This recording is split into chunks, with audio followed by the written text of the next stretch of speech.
Todd Monken. How have they done it? It's been a shift in their mindset in terms of winning football games, but it also helps because they've had productive playmakers on the offensive side of the ball. And their quarterback, Kyle Mullens, has been able to distribute the football to all of them. They've got two outstanding running backs that they like to hand the football off to, but they also are involved in the passing game. And Mullen has shown a propensity to be able to throw to the right guy. He spreads the football around. There's just not one guy that you have to defend if you're Washington. It's a very high-powered offense, that's for sure. Mullens has thrown for over 4,000 yards passing, got a couple of great wide receivers and two solid running backs. Ito Smith has run for over 1,000 yards. Their other running back, though, and Jalen Richard, is out for this game. He's another 1,000-yard rusher. That's a huge story here today. He separated his shoulder in the last game. For more on that, let's go down to the field and join Casey Smith. Well, Mike, like you mentioned, Southern Miss will be without one of their top rushers today, and the coaching staff is really looking for Justice Hayes to step up today to get a lot of playing time and to really be solid in the small details of the game, especially pass protection. Of course, Ito Smith will be a huge storyline. The coaches believe that he will have to play a lot. They will have to get him the ball a lot on offense in order to have success against this Pac-12 top defense. All right, Casey, and it certainly is a very good defense for Washington. They lost a lot of players last year to the NFL draft, though, but they continue to play with the heart and determination that they need. What have you liked about Washington this year, Ahmad? Against the run, excellent and tremendous gap integrity, and guys don't stay blocked. But then when you drop back to pass it, they can get pressure, they create turnovers, and they've got athletic and aware cover guys in the back end that have a knack for making plays. This is a ferocious defense. They're fast, and last but not least, they are extremely physical. And they are tops in the Pac-12 as well, giving up just under 18 points a game, first in the conference, 12th in the nation. And head coach Chris Peterson has done a great job in just 2 years here at the helm of the Huskies. Let's go now to our Franklin American Mortgage keys to the game before the kick. Ahmad, what do you have? Well, when you look at Washington, it'll be win in the red zone.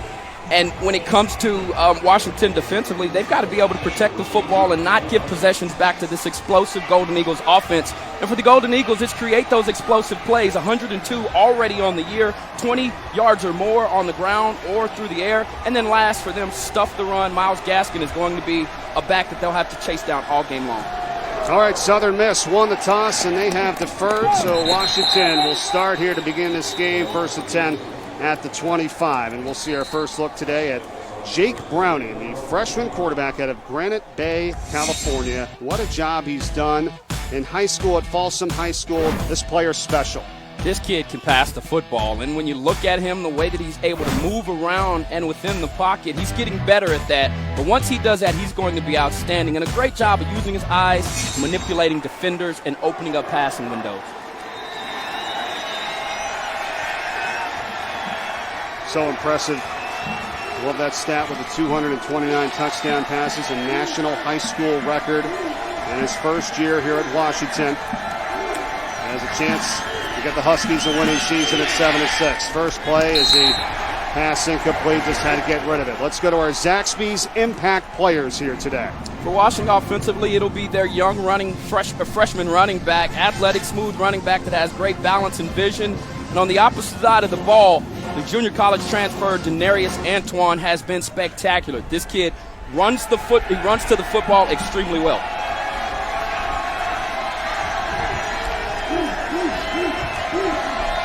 Second down, Washington. Levon Coleman is the running back. He has it here on this carry. Breaking free to the outside.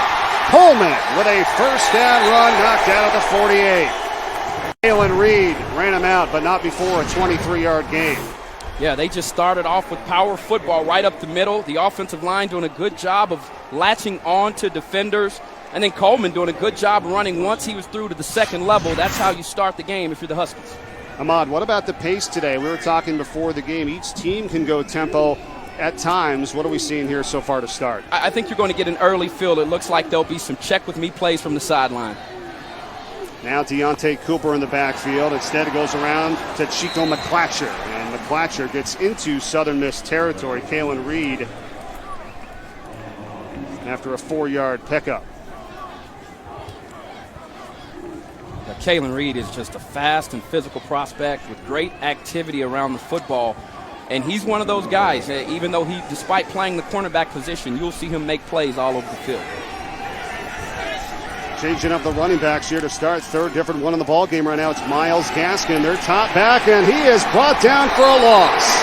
What a play. Dylan Bradley in the backfield, putting them in a third and long situation coming up. Loss of 2. Well, that's how you control the line of scrimmage, is you push guys back. And when you look at Bradley, 11.5 tackles for losses on the year and a team-leading 6.5 sacks, he's played in the opposing team's backfield. Great job of fighting through traffic, and this young man, I believe, is one of the leaders on this defense. I'm sure Southern Miss probably tired of hearing a lot about the Washington defense here coming into this game. They're making some plays themselves. Third and long for the Huskies. Browning. Pressure, and the catch is made for the first by Mickens. What a grab. Coming across to the outside, picking up 11 yards, and their top target on the catch. A lot is made when you scout Browning that this kid doesn't necessarily have the arm strength, but he's on the opposite hash. Mickens runs an excellent route, and he puts this ball in perfect location. Enough protection there for him to work the pocket. But watch him, Browning, throughout the course of the game, how accurate this kid is. He puts it on target for the most part. 1st and 10. They flip it out to Coleman, and Southern Miss ready for it this time. And Kalen Reed, already his 3rd tackle here to start on the opening drive of the ball game. I played for one of the best defensive back coaches in the country, in Dwayne Aquino, who's now at Stanford, and he used to always say, be a complete defensive back. That means cover guys, but that also means come up and strike a blow. And you see Kalen Reed early on getting involved in this game, not just by covering guys, but coming up and supporting the run.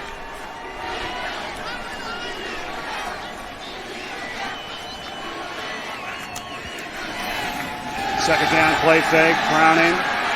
Here comes pressure. Browning gets away. And is going to run for it. Nice job to make something out of nothing. Michael Smith was in there. He missed the tackle. Andrew Bolton. They were right there in the face of Browning, but he ends up getting 6.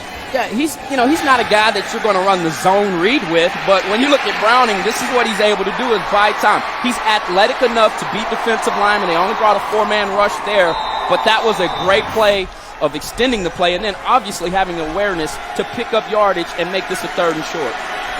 Probably should have been a loss of 10 on the play. Instead, it's 3rd and 4. Opening drive of the game for the Huskies. Browning on the rollout again. And the catch made by Mickens. No, incomplete, out of bounds. And not get the foot in. And it'll be 4th and 4. Decision time here. Well, let me start by talking about that Browning decision. This was not a good decision. If he threw this ball a second earlier, he allows Mickens the time on the sideline to make this catch. Mickens was open once he started booting, and he was running that underneath drag. If you're Browning, he's going to look back and say, man, I wish I would have went to him a tad bit sooner. That's a great point. Clearly incomplete as his foot came out of bounds, came down out of bounds. 4th and 4, Washington going for it here.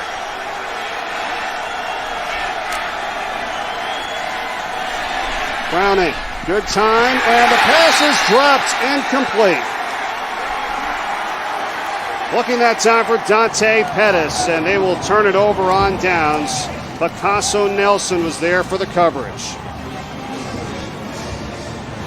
Oh, a good job by Southern Miss to hold. Opening drive of the game for Washington stalls. Golden Eagles on offense in the Zaxby's Heart of Dallas Bowl when we come back after this. Program resurgence, that's for sure. +6 from last season to this season. They led Conference USA in offense and defense during the regular season. And how about this stat, Ahmad? One of only 2 teams in the history of college football to have a 4,000-yard passer and 2 1,000-yard rushers. That's amazing. It is. I mean, and they spread the ball around. And number 9, the quarterback that you see there, is just a great decision maker. He's not one of those players that latches onto a target.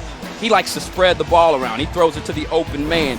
He's not all that mobile, but he is athletic enough to make you miss, and for a small guy, does an excellent job of contorting his body and making some very strange throws. Just a junior, number 9 in the nation this year in passing yards per game. He's been special, but he's without one of his top running backs today, so it's Ito Smith that gets a start in the backfield and has the carry here, and Washington is ready for him, that's for sure. No gain. Let's go to our Zaxby's impact players here while Southern Miss has it on offense. You just saw my guy on offense, Ito Smith, the running back, and he's the 4th leading receiver on this team with 44 catches, so look for him to be involved that way. And on the other side, Tani, as they call him, Tupou, just a man amongst boys, very versatile defender there at the defensive tackle position, but he'll also line up at the end and rush the passer. Bunch formation with the wideouts to the right as Casey Martin goes in motion on 2nd down. Mullens, and a pass is nearly intercepted. Wanted Martin, and Azim Victor was right there, had it in his hands. Almost his 2nd pick of the season. Yeah, and part of it was Mullens couldn't see here because Tani just pushes his guy all the way back into him.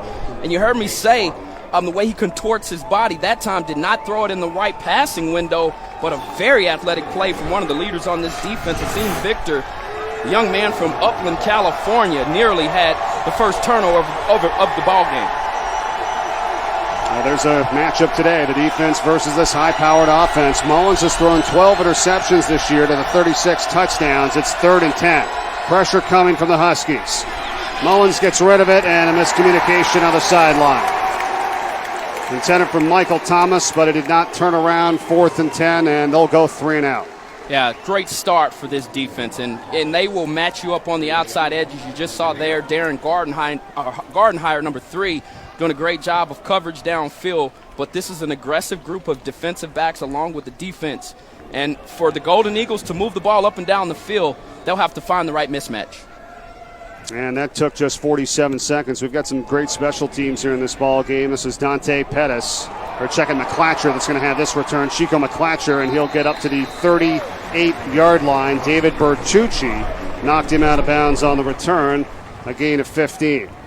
Well, coming up tonight on ESPN, Capital One Bowl Mania continues at 5:45 p.m. Eastern. The Camping World Independence Bowl between Tulsa and Virginia Tech. Final game for head coach Frank Beamer. What a job he's done. They didn't get to a bowl his first 6 years, but they've been to 23 straight. Then coming up, the Foster Farms Bowl at 9:15 p.m. Eastern, UCLA and Nebraska tonight on ESPN. What a job for the unbelievable career of Frank Beamer and Virginia Tech. His commitment to student athletes is evident, and I think that translated to wins because his guys wanted to play so hard for him. Second offensive series of the game for Washington, and the pressure comes in on Browning, gets rid of it, finds Mickens again, and Mickens shoved out after about a 7-yard reception to the 47-yard line. Yeah, Mickens he's quick as a jitterbug. I mean, this is not the kind of guy that you want to be tackling in open space, and so look for a lot of those plays, those quick screens, hot routes, to get Mickens the football so he can do what he does best, which is make guys miss. 2nd down and 2. Browning floats it over the middle. The catch is made for the first down by Perkins. And that's Joshua Perkins, a senior tight end, a gain of 17. Oh, boy, and he's had a great year for them, Perkins has, but his quarterback here just does a good job. You're going to see it here. He takes some contact on the end of this play, but a good job of getting it just over the second line of defense. And quickly, Washington moving quickly. Dante Pettis knocked out by Collins. Just a 2-yard pickup. So there you saw it there as you talked about, Ahmad. You try to catch him off guard, you make a big play, and get right back up to the line. Yeah, and it really does put the defense on their heels. It's hard to communicate with your sideline, get the appropriate play call, and then if you've got to make adjustments pre-snap, really hard when you're trying to line up and to be able to communicate at the same time. Gaskin in the backfield. Instead of swing out pass, McClatcher has it, makes the first man miss, and gets down close to the 30. Still shy of the first down. 3rd and short is on the way. What do they do here, you think? What's your game plan now here at 3rd and short? They were in the similar situation in their opening drive, Ahmad. Well, it looks like they're bringing in some meat here with their personnel package as they've changed that quarterback, which probably indicates that'll be a run, if you ask me, on this 3rd and short. Jeff Lindquist has come in, but he goes split out wide, and in the backfield, it's Gaskin and Levon Coleman. It's a direct snap to Gaskin with Coleman blocking in front, and Myles Gaskin has the first down. Gets inside the 28-yard line, so they change it up, and a fresh set of downs. Yeah, and this is the guy that you want in these types of situations. Gaskin, he's one of those guys, he's a smaller back, but his strength is indicated much more than the size. And so when you watch him, he's not one that really overpowers you, but you're going to see today guys are going to be bouncing off of him left and right. And that wasn't a great snap either, so Gaskin a good job to make something out of that, get the first down. And Browning back in at quarterback. He'll hand to Gaskin. Nice hole off to the left side, stays on his feet, and making tacklers miss. Gaskin, extra effort, close to the first.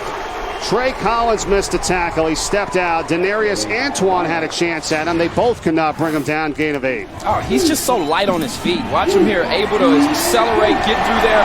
But what? 3 defenders bounce off this guy on one play. And when you study the film of Gaskin, he's been doing this all year long as a freshman. One of the top running backs in the Pac-12 this year. Washington in the red zone for the first time today. Browning on the fake, and it's back to Gaskin. And taken down finally by Denarius Antoine. That is a first down, gain of 4. Yeah, trying some trickery here with the Statue of Liberty from the shotgun. See Browning trying to sell it there?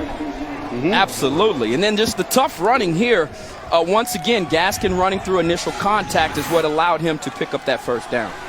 Well, and you have Chris Peterson coming from Boise State now here to Washington in 2 years. Of course. You're going to run plays bringing like it with him. And the Clatcher slips, but also because of the pressure from Antoine Swain coming in. Loss of 4, and the transfer from Auburn makes the tackle. Yeah, and Swain is now moved to the middle because Brian Anderson is not playing today along with cornerback Cornell Armstrong. But you just watch him here. He attacks the football. He beats the blocker. So he beat him to the point of attack. And as you're trying to track him down, I believe 82 was trying to get the block there. The tight end Perkins just couldn't get it. Browning wasn't ready for the snap, but he's going to end up making something out of it here as he gets down the sideline. And Browning, and that's twice now. They had a bad snap to Gaskin. Browning wasn't ready for this one, but he's going to end up getting a first down. That's amazing. Yeah, and this is just a bad snap, but a great decision. He wasn't even ready for it. So this was not a design play. Browning with a headstrong play there, very savvy to get something and make it happen. Now it's Cooper, and Deontay Cooper is shut down at the 3-yard line. So first and goal from the 5, and they'll pick up 2. Antoine and Sherrod Ruff on the tackle. You know, in the red zone, it gets so tricky because things are smaller here. Passing windows, everything closes up much quicker. And what you'd like to have when you're in the red zone is a dominant player who can beat one-on-one coverage, because that's typically what you get down here. And look for Washington to try to take advantage of some of that. LaVon Coleman in the backfield, second and goal from the 3. It is Coleman. Gets stonewalled at the 1. And it'll be third and goal. Now here's the thing. We've seen a host of running backs in this game with Cooper, Gaskin, Coleman. Let's not forget about making mention of this. Dwayne Washington, their second leading rusher. He's out of this game. He's missed the last 3, unavailable for this game as well. So they've had to kind of mix things up there with Gaskin, their top guy, but a lot of other players as well. You're right. That man right there is lucky they've got some talent in Coleman and Cooper. Now it's a flip out to Gaskin. Third and goal. Myles Gaskin takes the hit and gets in for the touchdown.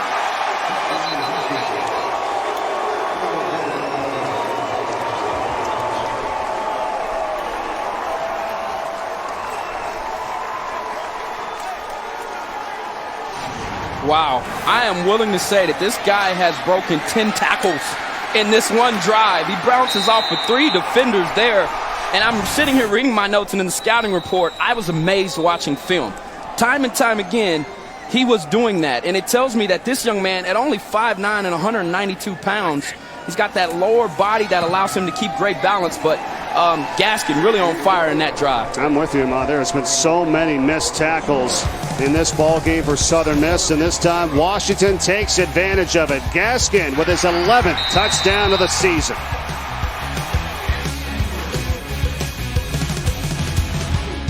Team welcome event on Tuesday. Teams participated in a Family Feud style game there. Mike, one of my favorite shows. And I know Steve Harvey has been catching some slack this week, but I love him as a host of that show, and I waste at least an hour a week watching that. So there it is. Good stuff. Great being here in Dallas for the Heart of Dallas Bowl here. Brought to you by Zaxby's, Mike Corey, Ahmad Brooks, Casey Smith on the sidelines.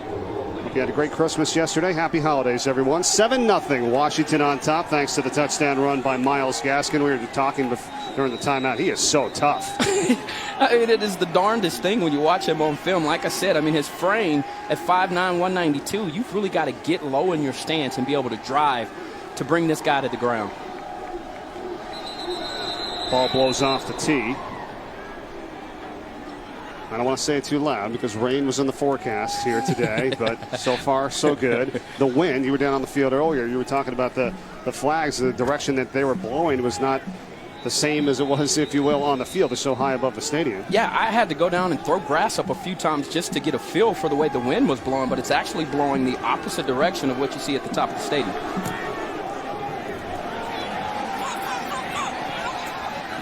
Short kickoff. Michael Thomas on the return for Southern Miss, and they'll have pretty good field position across the 30-yard line. Let's go back to the studio and check in with Reese Davis. All right, Sun Bowl in El Paso. Miami on 4th down goes for it here. Brett Kaya finds Stacy Coley for 4 yards, all tied at 7. Expect that score to change here shortly, guys. All right, Reese, thanks very much. Here we had a flag down at the end of the return from Southern Miss, so we'll get the call in a moment. Our official today, Michael Roach, out of the American Athletic Conference. After the play, unsportsmanlike conduct, number 47 of the kicking team, taking his helmet off in the field of play. 15-yard penalty, first down. That's number 47's first unsportsmanlike foul of the game. Yeah, I've never understood that as a football player. When you do experience a confrontation that extends past the whistle, Mike, the last thing I would do is take my helmet off. Not only do you get penalized, but you look at it here, it's just not a very smart play. And he's getting double teamed there in the middle of the field, and you see it to the bottom of your screen, and you come up and you take your helmet off. Just not the wisest decision. And I'm sure the coaches on the sideline let him know that was a poor penalty. Yeah, it was on Scott Lawyer that time for Washington, so it adds 15, and now it's 1st and 10, Southern Miss from the 46. So great starting field position on their second offensive series after they went 3 and out to begin. Justice Hayes with the carry, and the graduate student transfer out of Michigan on his first carry of the game. You heard Casey on the sidelines talking about what they needed from Justice Hayes in this ball game with their top running back Richard out. Great opportunity for Hayes. The young man from Flint, Michigan will get an opportunity to shine as a senior. He hadn't gotten a lot of reps. He's been stuck in behind 2 outstanding backs. So today's a way to prove that you should have been getting reps at the beginning of the year.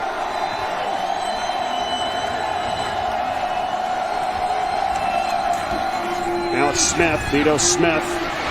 On this carry, gets into Washington territory and spending for the extra yardage, has the first down. Gets inside the 44 and another flag flies, and we've got multiple flags coming down here. Starting to get heated a little bit because we have 4:30 left in the first, and now Michael Roach is starting to get into the action here.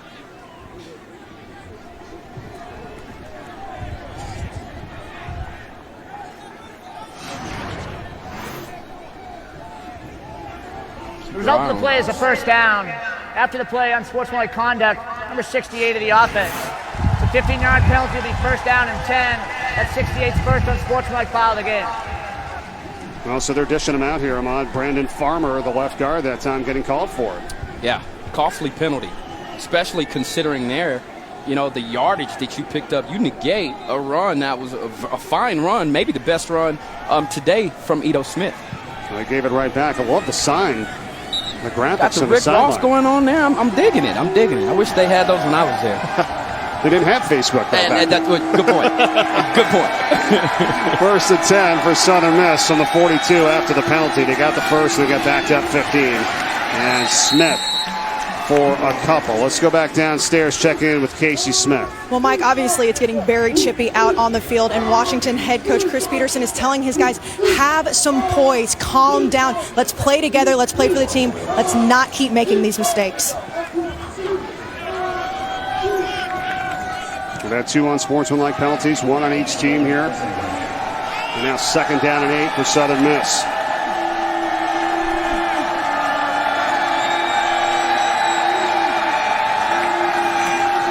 Mullens gets it out quickly and finds Michael Thomas, and he breaks free. Look at Michael Thomas. He's in for the touchdown.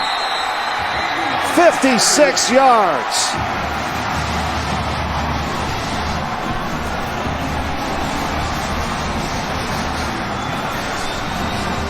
That was just great recognition on the part of Mike Thomas and the quarterback, Nick Mullens. They noticed that the two cornerbacks for Washington bailed out, which opened up the slant route.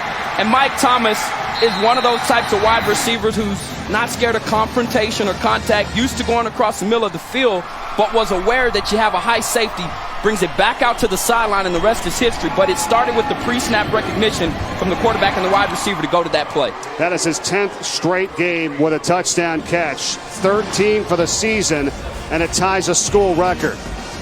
So Mullens to Thomas.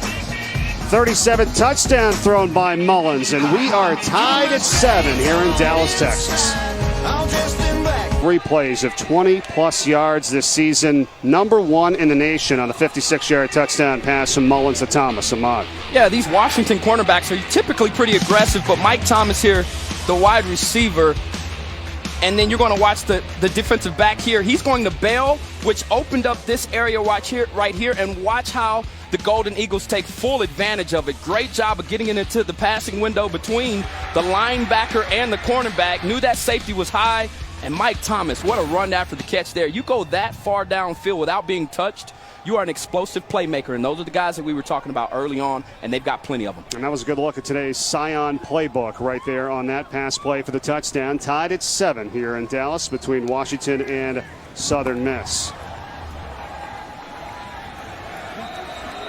Both teams have been moving so fast. I was about to ask you, and Southern Miss had them on, if they had to do anything differently today with one of their top running backs out, but they go right back to one of their top wide receivers. Let's not forget about them. Yep. And McClatcher will take it to a knee.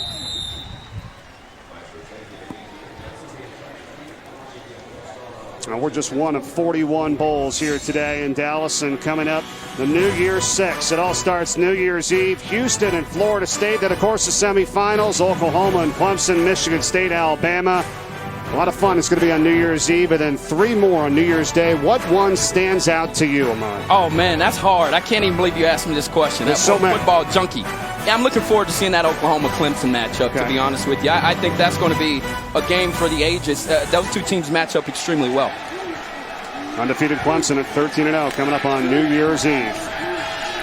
Browning, nice pass, finding his target, Joshua Perkins, and this tight end making moves and getting inside the 35 of Southern Miss. Not your typical tight end, and Perkins with a big gainer of 41.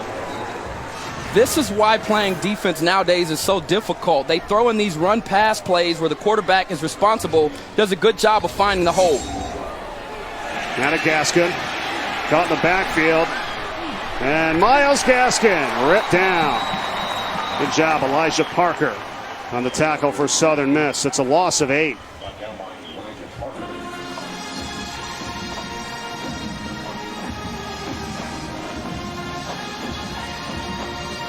Going back to Perkins for a moment, that tight end, Hamad, senior, 6'4", 226.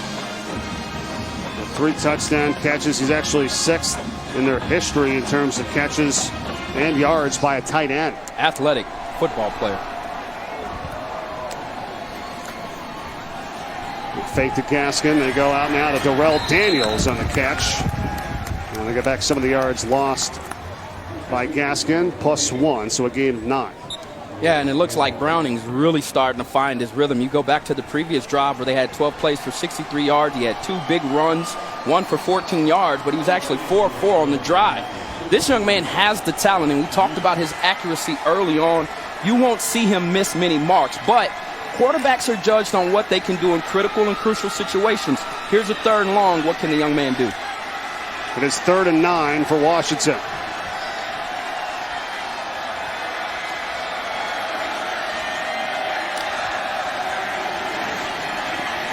Good protection. Browning floats it up, and the catch is made by Pettis. What a grab. Dante Pettis. And what a throw by Jake Browning.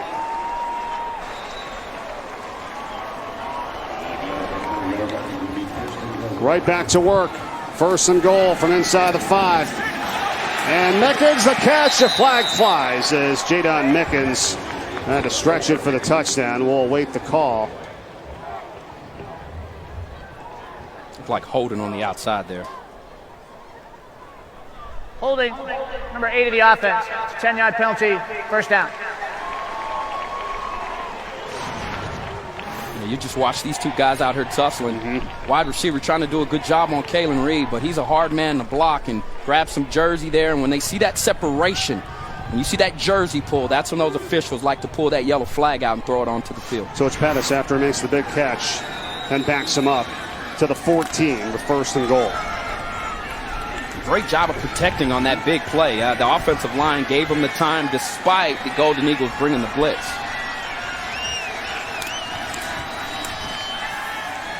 Browning flips it out. Mickens makes a man miss, and that's happened a lot today, and he stretches it to the 1. Finally, Devontae Foster, another flag is out.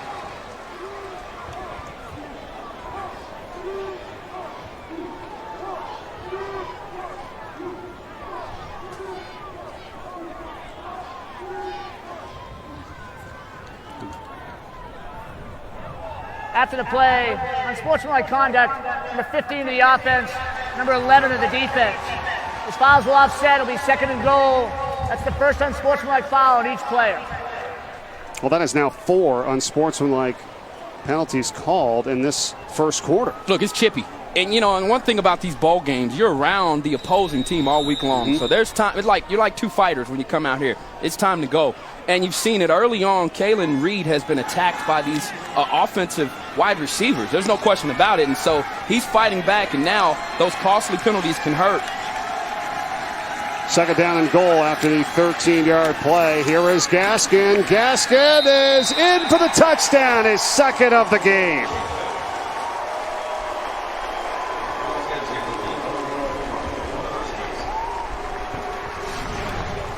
Yeah, this is just power football. You run a power right up the middle. And this offensive line, like I said, has done a good job of protecting the quarterback and now opening up running lanes. And Gaskin is one of those types of players, as small as he may be. He's not a guy that likes to go left and right. He goes north and south when he has the football. And there, he's the prime player when you need some short yardage situations like that to hand it off to him and let him do work. Well, a great drive by Washington, a key play, and the catch by Dante Pettis. They got a call for the penalty, but they were able to overcome it to get the touchdown. And that is an outstanding player that they beat, and he did it, Browning, by putting the ball in excellent location. I can't tell you, and I'll say it again, how impressed I've been with Jake Browning and his accuracy when I watch this young man on film. That was an NFL-caliber football, and that was an NFL-caliber corner that he beat. And so when you start looking at that, Browning, he continues to develop and grow, and boy, is he in a rhythm right now. Not bad, 75 yards and 6 plays. Let's take a look at our Gildan drive recap. So far, the 3 touchdowns here today, 14-7 Washington. Yeah, you see it here. The first one, just a great job of Gaskin not going down on initial contact. The kid's been like a bowling ball here today. And then what an outstanding play by wide receiver Mike Thomas. Catches a slant and takes it to the house untouched. And then the third score here, Gaskin again, right up the gut, right up the middle behind this beefy offensive line to give the Huskies the lead. Gaskin's got 12 touchdowns on the season. Thomas with that reception for his 13th touchdown grab of the year for Southern Miss. Second time the ball's blown off the tee here today. Windy day in Dallas, 14-7. Washington's lead back up to a touchdown. 56 seconds to play here in the first. Pretty active first quarter. Then we start to see a lot of penalty flags thrown. You got to remind people that if you get 2 unsportsmanlike penalties called on you, you are out of the game. Yep. We've already seen 4 with 4 different players so far here today. You can't walk the line now.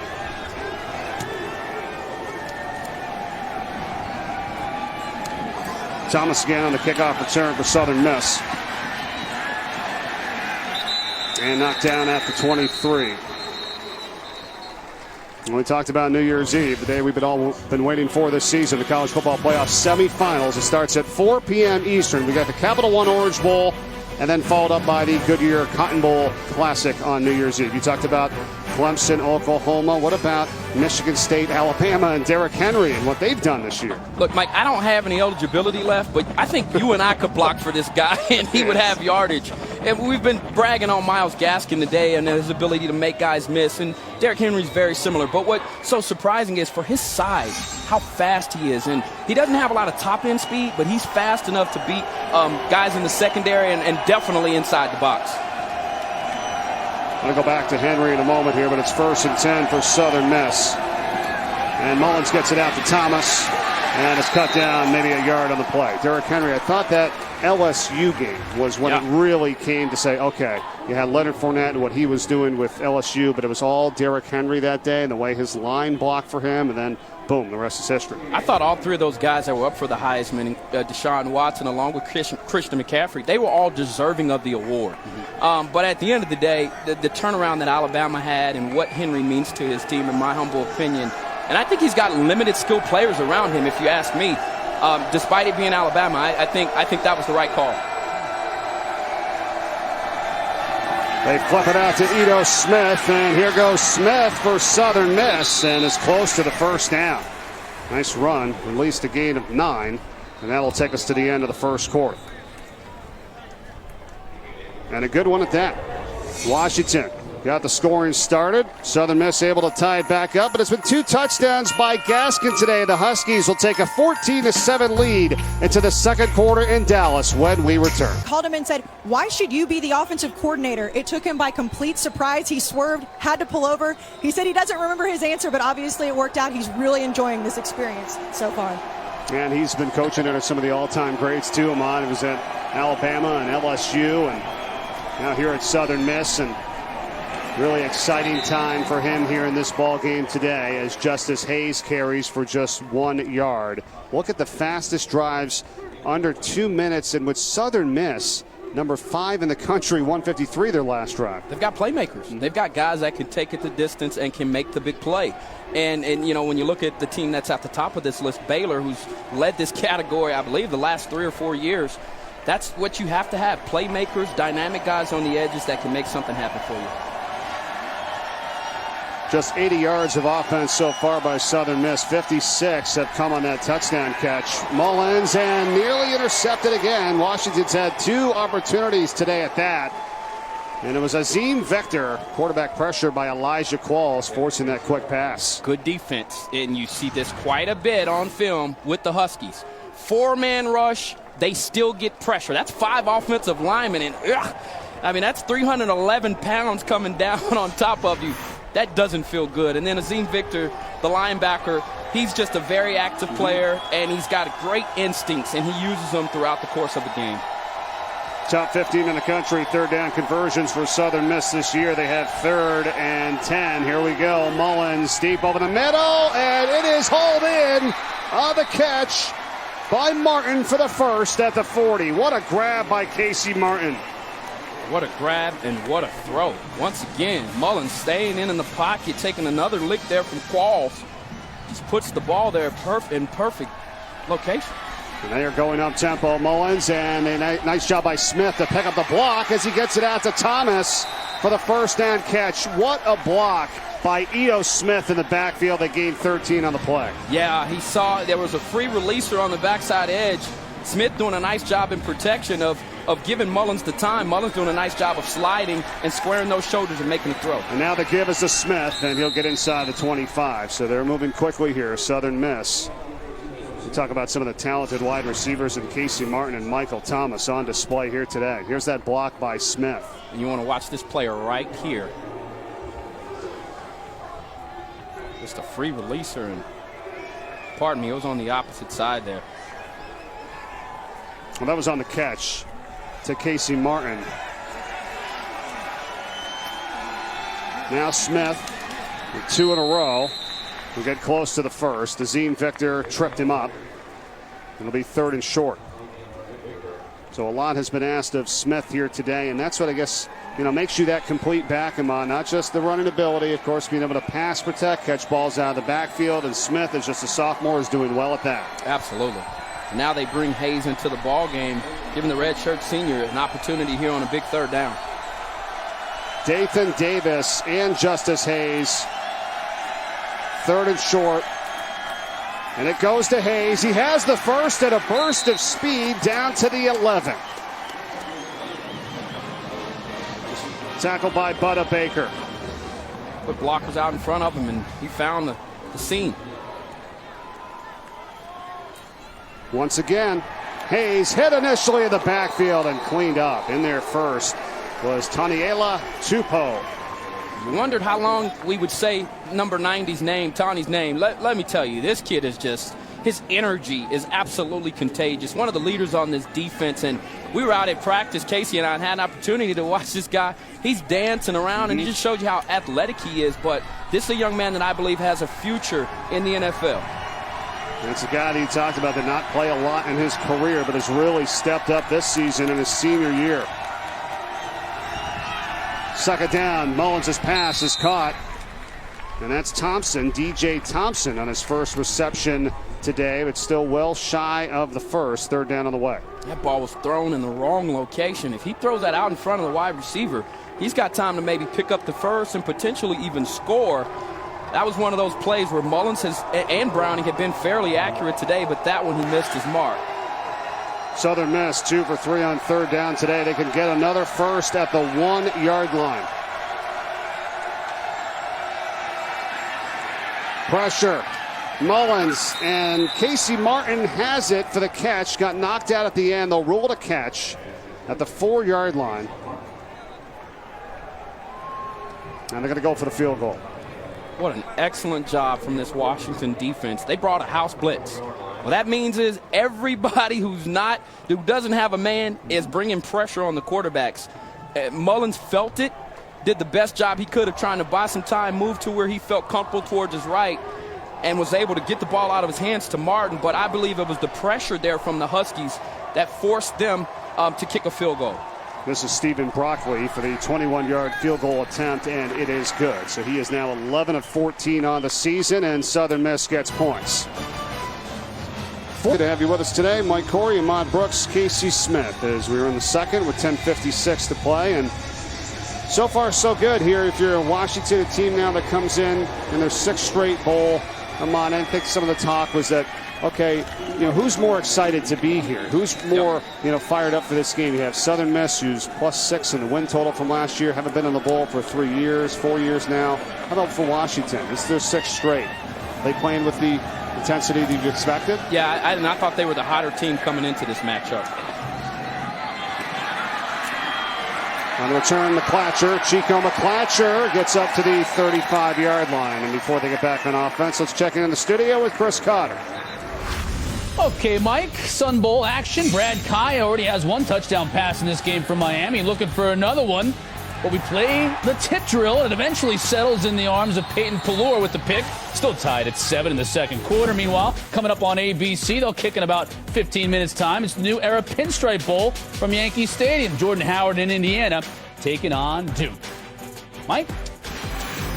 All right, Chris, thanks very much. It's going to be 1st and 10 for Washington here, and freshman Jake Browning, who's played very well at QB here from the start.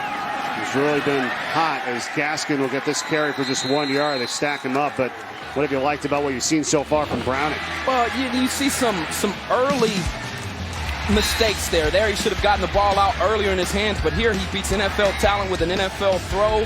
Then he comes back here throwing it in the small window to his tight end Perkins, who are doing a nice job of yards after the catch. But he started the game off 1 of 4, but look how he's lit it up now. 8 of 8 for 124 yards. He's really found a groove, and he's in a rhythm. Yes, he is. Coleman in the backfield here on this set.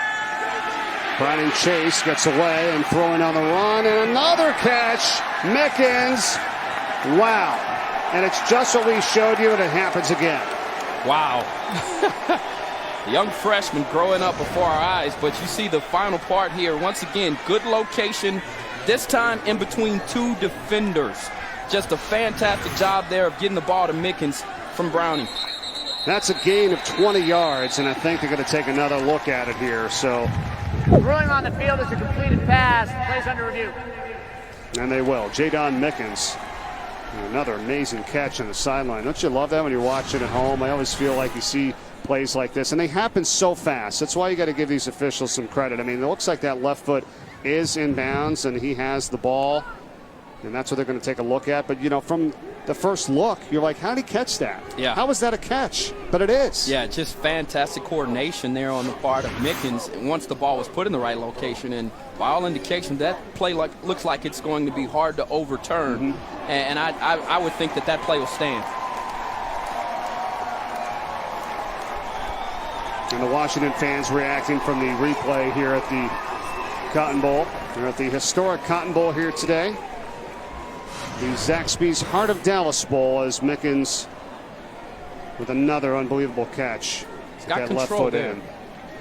Foot is down. And if it does hold up, that's going to be 9 straight completions by Jake Browning at quarterback today. You know, when we were talking with members of the Washington staff, you know, they said he's been in the football offices all the time. You know, and that's another thing. I know you love to watch film. You know, here as a freshman, to be able to be this active and this involved and wanting to be this good, and it shows on the field. After review, the ruling on the field will stand. Completed catch, first down. Yeah, Mike, you're absolutely right. And to your point, guys like Jake Browning are program changers. When you can find a player at the quarterback position who has the poise, he's got the skill set and the competitive nature to go out and win football games, put his team on the back, this young man, we'll be hearing a lot about him in years to come. So after the catch by Mickens, who now has 4 catches today, Browning's going to go up top. And the adjustment is made, but it's incomplete. So the intended target, Marvin Hall, defended by Denarius Antoine. And he got knocked down there at the end. And if there's one part of his game that Browning struggles with, it's the intermediate to deep throws. And in talking to the staff this week, they made it very clear that this is something that he will continue to work on. He doesn't have outstanding arm strength, and he usually beats you with anticipation, and that's part of it. Sometimes that ball gets up and it hangs up in the air like it did there. Now pressure, and they dump it off. They got the screen set up. Nice catch here. And Jamon Dotson has it for the first and more to the 30-yard line, and inside of that, a 15-yard gain. Nice play on the screen. Yeah, absolutely. It was a great, timely call, but then the execution is what really broke it open. Browning doing a good job of throwing that ball on time. You've got to wait for that flood of defensive linemen to come through to be able to dink it right behind him, and that's what he did.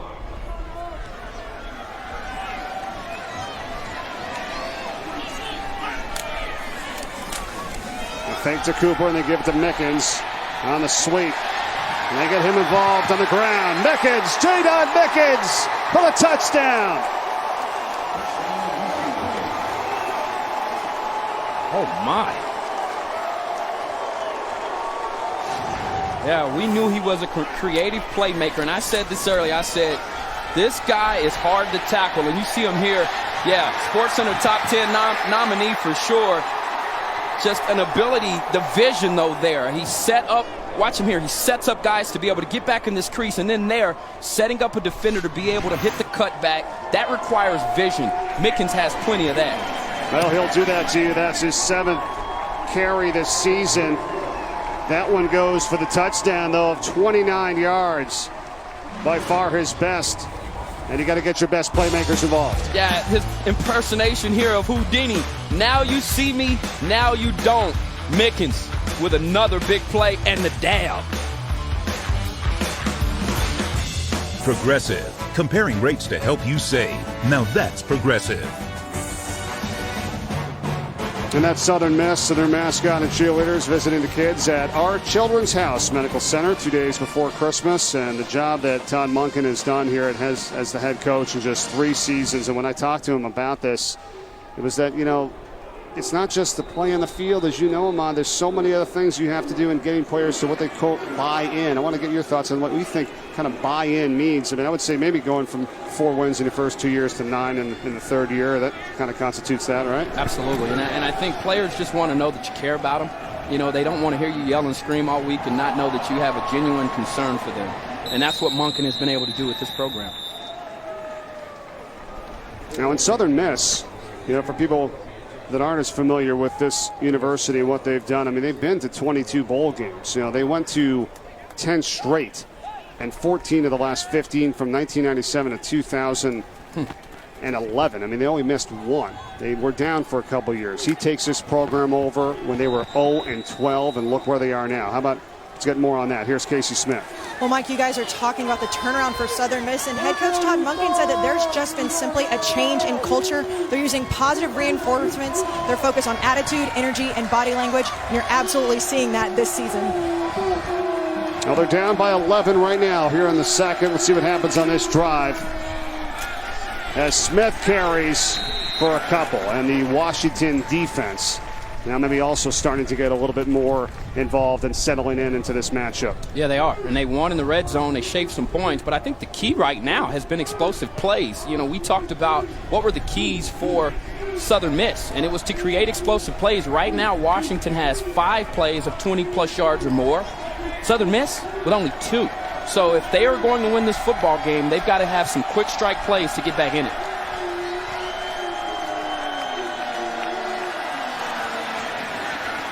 Second down, Mullens, and he was backpedaling, and that had no chance. The flag is down on the near sideline. Offside. Number 41 of the defense. 5-yard penalty, second down. Well, Feeney was offsides. Travis Feeney, they get helped out a little bit. I like him. I like his game. I love everything about Travis Feeney. Yeah, just a young man that stands up in a 2-point stance and does a good job of rushing the passer. That's Rashad Hill right now, the left tackle, being attended to. Now, this offensive line today for Southern Miss, a lot of experience, Ahmad, and a good group, a solid group that has really kind of stayed away from the injury bug here a little bit. It looks like the leg got caught there for Rashad Hill. Mullens, geez, steps on that ankle and it goes away it's not supposed to. Geez, that hurts. What an unfortunate play. And you look at this offensive line that you talked about. I believe the leader is Cameron Tom, the center. And in talking to this Golden Eagle staff, they said Cameron Tom is the best offensive lineman at any position. But he has to play center because he's a smart, sharp kid. And so as you lose Hill like that, maybe a guy like Tom comes into the mix. And so what they'll do now is they'll bring in Jacob Fleming on the left side of that offensive line, the left tackle. And after the penalty, it's second and short. Smith, wow, took a shot right at the line of scrimmage. Was crushed by Joe Mathis. And went backward. I mean, just mean, aggressive. Oh, you can hear that thing. Now, I'll tell you what, it doesn't feel good when you're hit like that, but as a defensive player, it sends a charge through your entire body. Mathis there still feeling the energy. Yeah, Mathis laid the stick there. Third down and 5 for Southern Miss.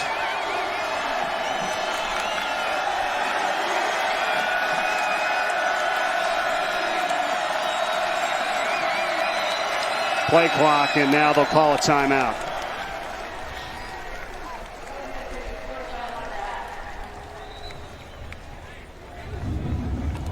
First time out of this first half for Southern Miss. Halfway here in the Zaxby's Heart of Dallas Bowl today on ESPN. Good to have you with us. Mike Corey, Ahmad Brooks, Casey Smith. Happy holidays, everyone. Midway through the second. It's Southern Miss now faced with a 3rd down and 5 after the timeout. What are you expecting here, Ahmad? Well, they've come back out to the spread formation, and originally they had come out with a different running back. Now they put Ito Smith back into the ball game. Maybe you try to get him the ball in space with a pass. Washington bringing pressure again. Smith picks up another block. Good job there. Catch by Thomas. He has the first. What a play. Michael Thomas finally brought down at the 40. Brian Clay. That's a gain of 10. He just ran rub routes on the outside. Wide receiver Mike Thomas doing a good job of getting underneath as they go to up-tempo offense. And right back over on that side of the field. And this catch by Casey Martin.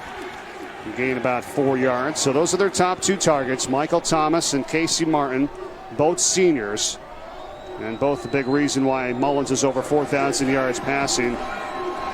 Martin approaching the 1,000-yard mark receiving. Thomas is already there. Mullens going deep again, and another great catch, this time by DJ Thompson for the first. At the Washington 36, gain of 20. And it might be something to note right here. Cornerback Kevin Green is out, and when that puts Gardenhire into the starting lineup, so you're thin in the back end already with a young, inexperienced secondary. So now you really are starting to see Southern Miss take advantage of those one-on-one opportunities, Mike, on the edges. There are a couple players out today on both sides defensively that have been some key players for these teams throughout the season. They're going to take another look at this catch here by DJ Thompson.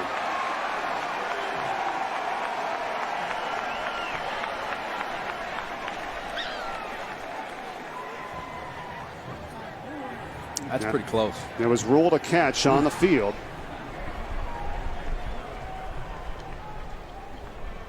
Our replay official, Jack Kramer. And a referee, Michael Roach, today. When you overturn these plays, you have to have indisputable evidence to overturn the call, and I'm not sure if I see indisputable evidence on this play. The play was a 2nd down and 6 at their own 44-yard line, and this goes for 20 yards and a first down if it does stand. Elbow looks underneath it there, along with the hand. Looks like a catch to me.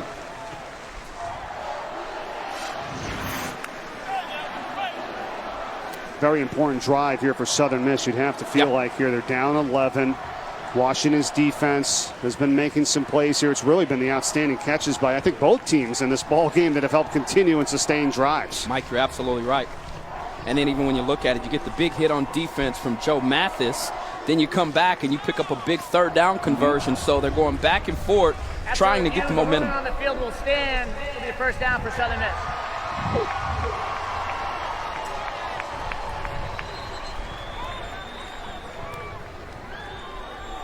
And so they will get that 20-yard reception to DJ Thompson. He's their 3rd leading receiver this season for the Golden Eagles.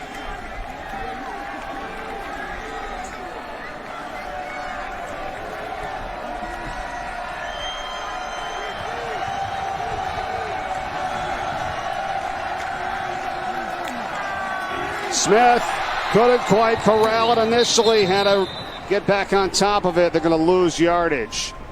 And that was a dangerous play there, especially the way that Washington's D has been shooting gaps and getting into the backfield. Yeah, Mike, it'll go down as incomplete. Pardon me. That's going to go as a pass. It went forward. So that goes down as an incomplete pass. Okay. Yeah, well, I mean, one thing that you noticed there, the defensive line there for the Huskies was able to recognize that play. And that's the only shot you have at stopping it, because if you don't initially take the right direction to take down the line of scrimmage, by the time you get there, the running back has already turned the corner and headed out. Mullens steps up and gets hit hard again. No gain there as Darren Gardenhire and Keyshawn Bieria made the play for Washington.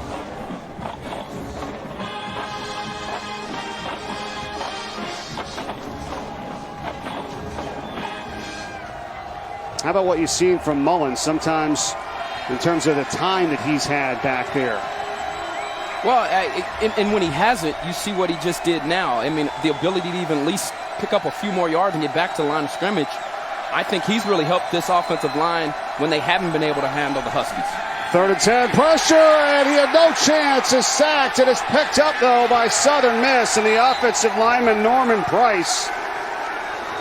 They just came all out there, Washington, and it's 4th down. This was just a simple 4-man rush. And I think when you look at this play, you're going to see a couple of different things. You're going to see a blitz from this opposite side, and you're going to see this player drop back. And usually when you see that happen, they've got to add a rusher, and that's exactly what happened.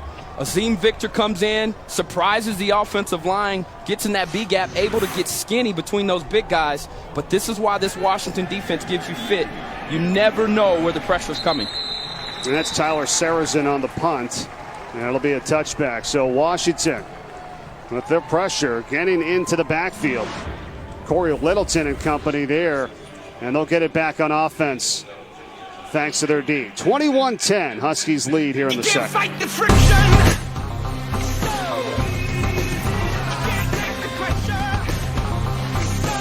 Offense from the 20 with 5:07 to play in the first half.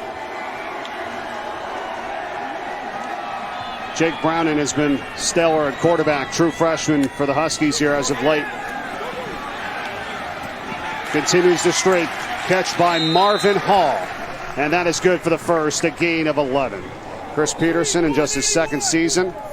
The 8 years spent at Boise State, they went undefeated. We remember those years in 2006, 13-0, 2009, 14-0, winning the Fiesta Bowl. And how about the fastest coaches to 100 wins? Number 4 on that list of active coaches. True. Yeah, this has been an adjustment for him, losing so many ball games. He had it really rolling there at Boise State. Now it's Coleman. And we'll gain about 2 for Washington. What do you think that he brings to the table with this group here? I mean, from what he did at Boise State and now here at Washington. Surprised, or what's happened, do you think, in the last couple of years? I think mindset, and just even in our conversations that we had with him, the way that he tries to get his players to believe and to never feel like they're out of a football game. And when you watched Boise State in its heyday, that's exactly what happened. That team was never out of a football game. Browning. Dangerous pass, tipped up in the air, and it's almost intercepted. And a flag is down, 2 flags in the secondary. It was tipped by Devontae Foster, and Tarek Wright almost had it. Pass interference, number 15 of the defense. 15-yard penalty automatic, first down. And they're going to call Foster on the interference. Just got there too soon, and it's not a bad job of covering. Just beat him to the football. And Perkins, they've been running that seam route today. They've hit this Golden Eagles defense a few times today, and you can tell they've made an adjustment. Got the safeties playing down and hugging that route. Now you've just got to see through the play and be able to get behind Perkins and have the perfect timing.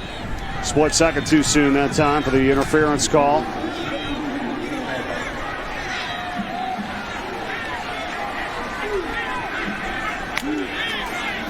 Here's Gaskin and Myles Gaskin, and it's read perfectly by Southern Miss Anthony Swain.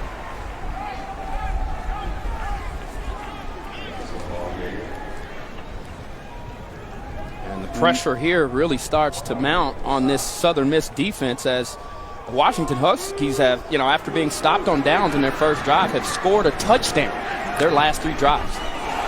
Unable to hang on to the snap is Jeff Lindquist, who is in now for Washington, and they're going to lose yardage back inside of their own 40. So that's the second time they've tried that here today. They bring in Lindquist, and didn't work out too well that time. Yeah, David Duggan, when we asked him about this offense, he knew it came down to being able to stop the run initially, and then from there, because if you can't stop the run, Browning is excellent at play action, but they've done a good job on this drive of pushing them back. Now you put them in a 3rd and long situation, pin your ears back, rush the quarterback. There they come. Browning dumps it off. Catch is made by Dotson.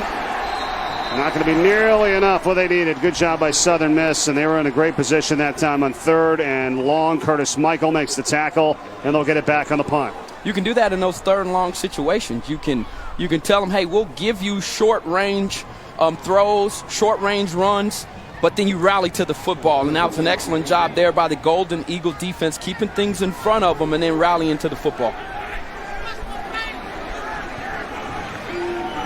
Corey Durkee is on for the first time today, punting the ball for Washington. And Martin lets it go into the end zone.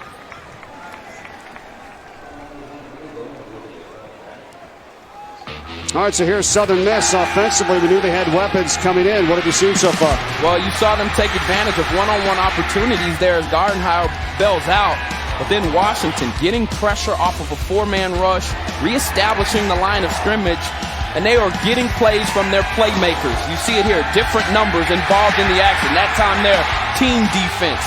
And this is what has made them so good, Mike. When you watch them on film, I mean it. These guys have a sense of urgency when it comes to running to the football. Well, when they're executing, that's what has to happen here against a great quarterback in Mullens. You give him plenty of time. He's got too many targets to beat you. They got to get pressure on him, and they have. And once again, flushing him out and forcing an errant throw, incomplete for Smith. And I think that's what it comes down to. Do you agree? It's if you don't get pressure on him, there's a reason why he's thrown for over 4,000 yards, and they have almost 2 1,000-yard receivers. Yeah, and getting pressure usually means adding an extra guy in the rush. But for this Washington Huskies defense, they've been able to do it with 4-man rush. So now you can drop numbers back in coverage, close up some of those passing windows, because you know Mullens can really carve you up when he gets into a flow. You're absolutely right. I was going to agree. They haven't had to bring extra people up front. Another tough pass here, and Littleton was right in the face of Smith. He almost was able to pick that off and maybe going for a touchdown. Corey Littleton, the linebacker. And that's 2 in a row there with Mullens having 0 time in the pocket. Another thing that stands out to me about this defense, you know, it used to be 10 years ago before the spread offenses really took off, that having a tweener used to be a bad thing. Now you've got a lot of guys that are smaller but are called versatile. Now they can do many things, and you just saw Littleton, who this coaching staff, Peterson, said he believes he's the best defender on this team, making a play. NFL prospect there for Washington. We know they've had a ton of those guys. Here's Smith in the carry, and they don't want to try anything too crazy. 3rd down and 10. They'll gain about 4. Punt team coming on, and a timeout taken by Washington. Washington takes its first time out of the half. 30-second timeout. And it's a smart timeout. A minute 54 they'll have to work with, and an 11-point advantage.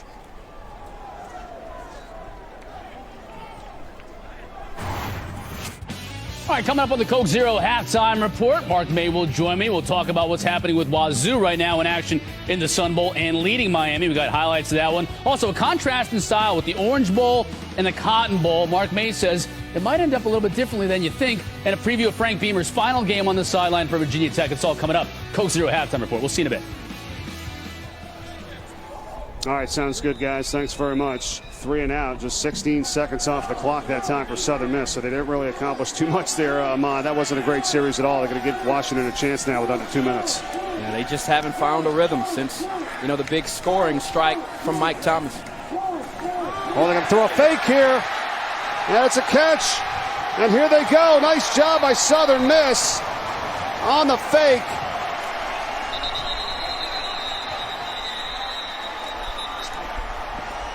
And a player is down for Washington. There's Curtis Michael that time on that catch. Sarrazin, the punter, on the pass. Brilliant design. Just brilliant design. So many teams now do the directional punting where the punter will actually sprint out what it looks like a quarterback. This time they bring them from the backside, set up the blockers. Great design there, but also great execution at the right time. If you were Washington, you weren't expecting them to go for the fake, but boy, does that change momentum and give these Golden Eagles an opportunity to go and try to score a touchdown. Oh, they needed that. That was Curtis Michael who made the catch. The defensive back there on special teams, and Tyler Sarrazin, the punter, found him for the first down up to the 47-yard line. Now Mullens back to work. And on the outside, the catch is made by Thompson. And DJ Thompson slipping down for a gain of 9. Yeah, these are the moments that quarterbacks live for. 2-minute drill. You know, when you're outside in your backyard pretending to be Joe Montana and Tom Brady, you think of 2 minutes, game on the line, or my team needing to score before half. And so for Mullens, these are the moments that he's thought of even as a little chop. Those are the kind of plays you have to have in those times, and that's exactly what Southern Miss needed. Catch here by the tight end Ricky Parks for the first down. The chain moves, gain of 7. If you'll notice, he's getting the ball out of his hand quickly. Look for him to stick with that.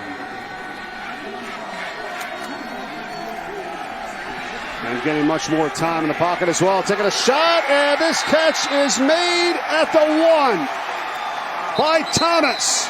Michael Thomas, 36 yards. That's unreal. Whoa. The catch was fantastic, but once again, Mullens putting it in a perfect location, and he knew he threw a money ball there. And look at Southern Miss. Now to Ito Smith. Push of the pile, and he's in for the touchdown. forget about punting it back. They got the fake punt, and they go right down the field in less than 45 seconds for the touchdown.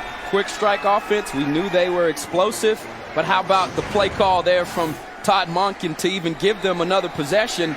And then here, everybody rallying around the small Ito Smith to get him in the end zone.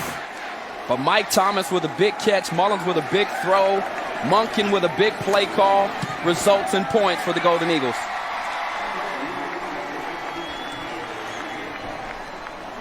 Well, it all started on that fake. Tyler Sarrazin, the punter. There it is. The pass to Curtis Michael. Indeed. Washington at this point had momentum.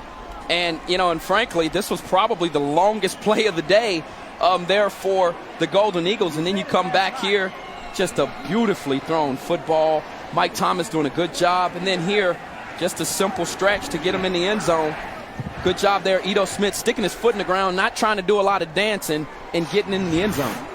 That's his 9th touchdown run of the season, and I think we've seen some amazing catches today by both teams. And Southern Miss continues to make it happen there with their talented wideouts. And sometimes you wonder when you see that ball go up, you go, what is he doing? Or where is he passing? I mean, just unbelievable athletic plays here today. Very much so. And in this offense, that was their second scoring drive under 2 minutes. I mean, so, when you give them 2 minutes on the clock, for some teams, it's a stretch to make those types of plays. But when you've got a quarterback like Mullens and obviously a young man in Mike Thomas who's really showing NFL scouts today that he can perform, it's a lot easier to make those plays. Yeah, that 4th down and 5. Made the play and went right down the field. And now a short kick here. Trying to take Washington off guard, and they're taken down early. Deontay Cooper, nowhere to go. Well, we've taken 2 things that you love and we've made it into one. Watch ESPN is now in the ESPN app. If it's on ESPN, it's on the ESPN app. Download it to start live streaming now. And all these bowl games going on here this season. We've got this one here today for you in Dallas, the Heart of Dallas Bowl, and a great quarterback in Jake Browning for Washington, the true freshman, and Nick Mullens, the junior, for Southern Miss. Yeah, now despite Browning not having a touchdown pass, he's been able to really be a fine football player in critical situations. Catch made by Mickens. Now Washington still has some time to work with here, Ma. They've got just over a minute to go, still with their 2 timeouts. This is what I guess they were expecting before they give up the touchdown. You're right. And plenty of time to drive here. You see them going over the middle of the field, and you can do that when you have timeouts. Browning dumps it off here. And this time, Gaskin gets up to the 45. 2nd down. Clock stops, 56 seconds left, first half. And getting out of bounds is so critical because this is what it allows your offense to do. Look to the sideline, get the best play. You're not rushing, and you don't rush into a bad play. So now you've got time to think about what you want to do offensively. Browning with time and overthrows Mickens. And even despite that being an overthrow, it's thrown in the right location. Only Mickens had an opportunity with the catch there, and he didn't turn the football over. Something that a lot of young quarterbacks tend to do when trying to take a shot downfield. Well, now they have to be careful. 3rd down and 7. Still 51 ticks left on the clock, and Southern Miss has 2 timeouts remaining. Well, Mickens is your guy, but you can see him there. One of the last ones to line up. He looks winded. There's Browning on 3rd down, and no chance that time. It was Joshua Perkins, the tight end, the intended target, but they'll have to punt here with 45 seconds still left in the first half. I mean, and the way that the Golden Eagles came out and struck the last time with 2 timeouts left, you would have liked there for you to run off more time on the clock if you're Coach Peterson. And now you get the ball back to this dynamic Southern Miss offense that has already shown you they can stretch you downfield and make plays. They don't need a lot of time. Still have the 2 timeouts remaining, so we'll see if they get good field position. This kick from Corey Durkee. Martin lets it go, and Southern Miss, they get a break as it goes into the end zone. So 34 seconds remaining. Todd Monken and his group now. We're going to go back to that fake punt for sure and what that did with this team. Think about it. It could have been 21-10. They punted away. If anything, Washington, they could maybe been in a different situation. Maybe even run out the first half, maybe scored some more. Instead, it's a 4-point game. Southern Miss, realistically, a chance to potentially gain the lead here. Yeah, especially when you've got Mike Thomas on the field and Mullens throwing the football. We've seen their chemistry today. And I believe this is Mike Thomas here at the top of your screen. He's made some big plays already for the Golden Eagles. And don't forget about Casey Martin in the slot as well on the other side. Instead, it gives to Ito Smith, and he's brought down for a loss by Tanilelu Tupou, and he makes the play. He's got great lateral movement. Once he gets behind the line of scrimmage, trying to tackle undersized guys that are smaller than him, he does a good job of sinking those hips and tracking ball carriers. Washington takes its second timeout of the half. It's a 30-second timeout. So Washington takes a timeout with 16 ticks left. Now Southern Miss is going to get the second half kickoff, so don't forget about that. So they've really put themselves in a pretty good position here, down by only 4. Closing the gap here late in this first half, and they are in their 22nd bowl game in history, first time in 4 years. Finishing 7-1 in Conference USA this season. Southern Miss 9-4 overall. We talked about the turnaround, +6 from last year. Only 4 wins in the first 2 years under Coach Monken, but it takes time and a program back on track, and they've done that. Yeah.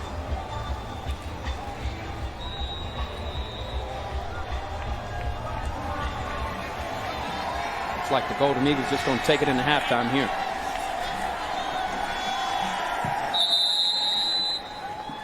And that's what will happen. So Southern Miss looking for their 10th win today. They're trying to knock off. The Huskies are looking for a 7-6 campaign if they can win this one for Coach Chris Peterson. And we've reached the break. 21-17. Washington leads it at halftime. Coming up, Casey, we'll talk with Coach Todd Monken. But first, let's join Chris Cotter with a Coke Zero halftime report. 21-17. Washington on top of Southern Miss as we get set to start the third quarter. And how about what Todd Monken said to his group for Southern Miss before this game started? Here he is. It's about, at the end of the day, what highlight tape you want to be on. Ours or theirs? Well, so far in the first half, Washington got off to the fast start, but Southern Miss came right back. Come on, now they're trying to get their highlight tape started. Yeah, and Gaskin, this was the norm, bouncing off defenders. You come back here, you see Mickens with just an outstanding athletic play to change direction, put his foot in the ground, and then Mullens to Mike Thomas. Maybe the play of the game if they could come back and win this here. And then you give it to Ito Smith and let the offensive lineman push him in. But that was a very well-rounded possession for the Golden Eagles.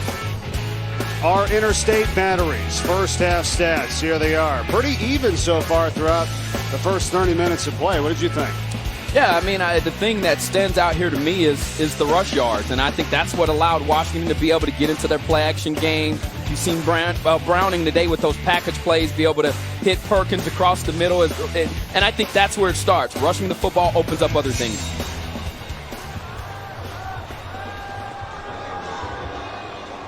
Todd Monken in that first half, it was crucial what they did, down 21-10. They're at their own 22-yard line. They had 4th and 5, Ahmad. They faked the punt, and they went for it. They got the first. They ended up scoring a touchdown. So it was just a great play on what they did to put themselves back in position here in this ball game, down by just 4 points. Good to have you with us, everyone, today from Dallas, Texas. Mike Corey, Ahmad Brooks, Casey Smith, and a pretty exciting first half, too. We saw a ton of amazing catches by these players here in this game today. Yeah, the quarterbacks are putting it in the right location, but these wide receivers are some playmakers today. And you said it, and I think it's just been a team effort. They've got a lot of different guys stepping up and making plays, and a total team effort. Got a 4,000-yard passer in Nick Mullens today for Southern Miss, and he's right back to work here in the start of this second half. His team down by just 4.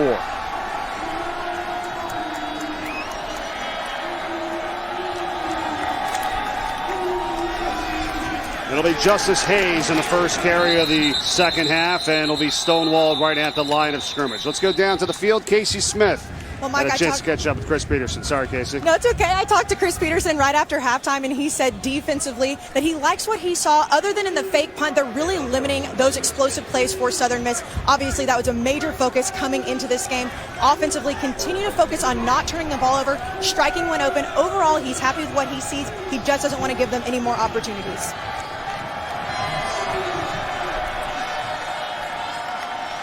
All right, so 2nd down and 10 for Southern Miss. Mullens, and almost another amazing catch by Michael Thomas. Great coverage there, but wow, Mike Thomas, he's just one of those guys. He's competitive. When the ball's put in play, look, it doesn't matter if you're bigger than him, faster than him, stronger than him. He's a true competitor, and that time there doing everything he could to try to make a play for his team and his quarterback, and he nearly made one.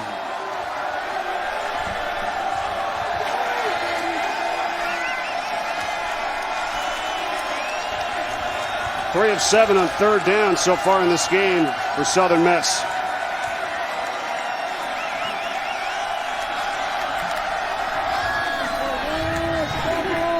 Mullens standing tall. Thomas on the catch at the 40 for the first. What a grab. 15-yard reception. Well, you see those two guys out there battling right now. Wide receiver Mike Thomas taking on Sidney Jones, number 26. The route here was outstanding. His ability to stem upfield as they go into up-tempo offense is what opened up that route. Another quick play here. This is Dathan Davis. That's a gain of 6. We saw them move with tempo in that first half. A real nice job to keep that Washington defense on their heels. When they give them time, they've been able to get some pressure on Mullens. He said, no, we're going to get this moving quickly and not let them have a chance to set up and adjust.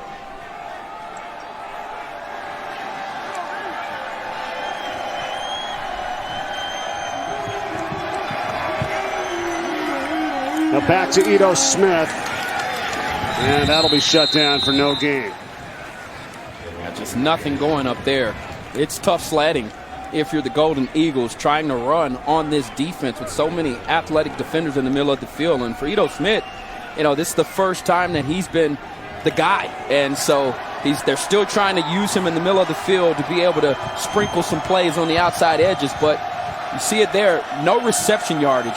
That's the biggest thing for me because this guy is the 4th leading receiver coming into this game on this team.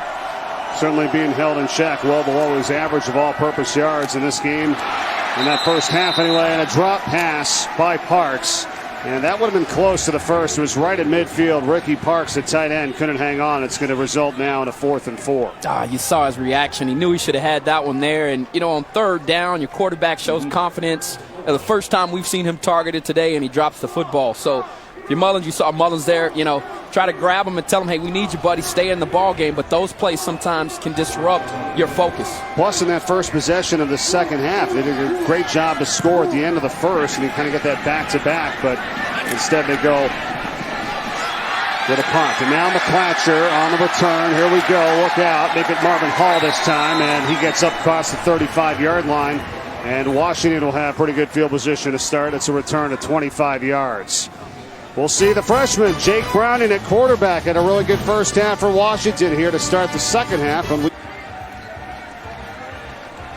And so here's Jake Browning, the freshman out of Granite Bay, California. We talked about him at the start and what he's done. A slow start, but then really picked it up, Ahmad. He's got a gunslinger's mentality. There's no question about it. And what I've been impressed with is he's been able to show the ability to take command and make plays today. As a freshman, you've got to have some serious poise and patience and be able to do this against a Golden Eagles defense that's really tried to throw a myriad of looks at him and try to put pressure in his face. Browning has handled it all and been a good leader for this Husky offense.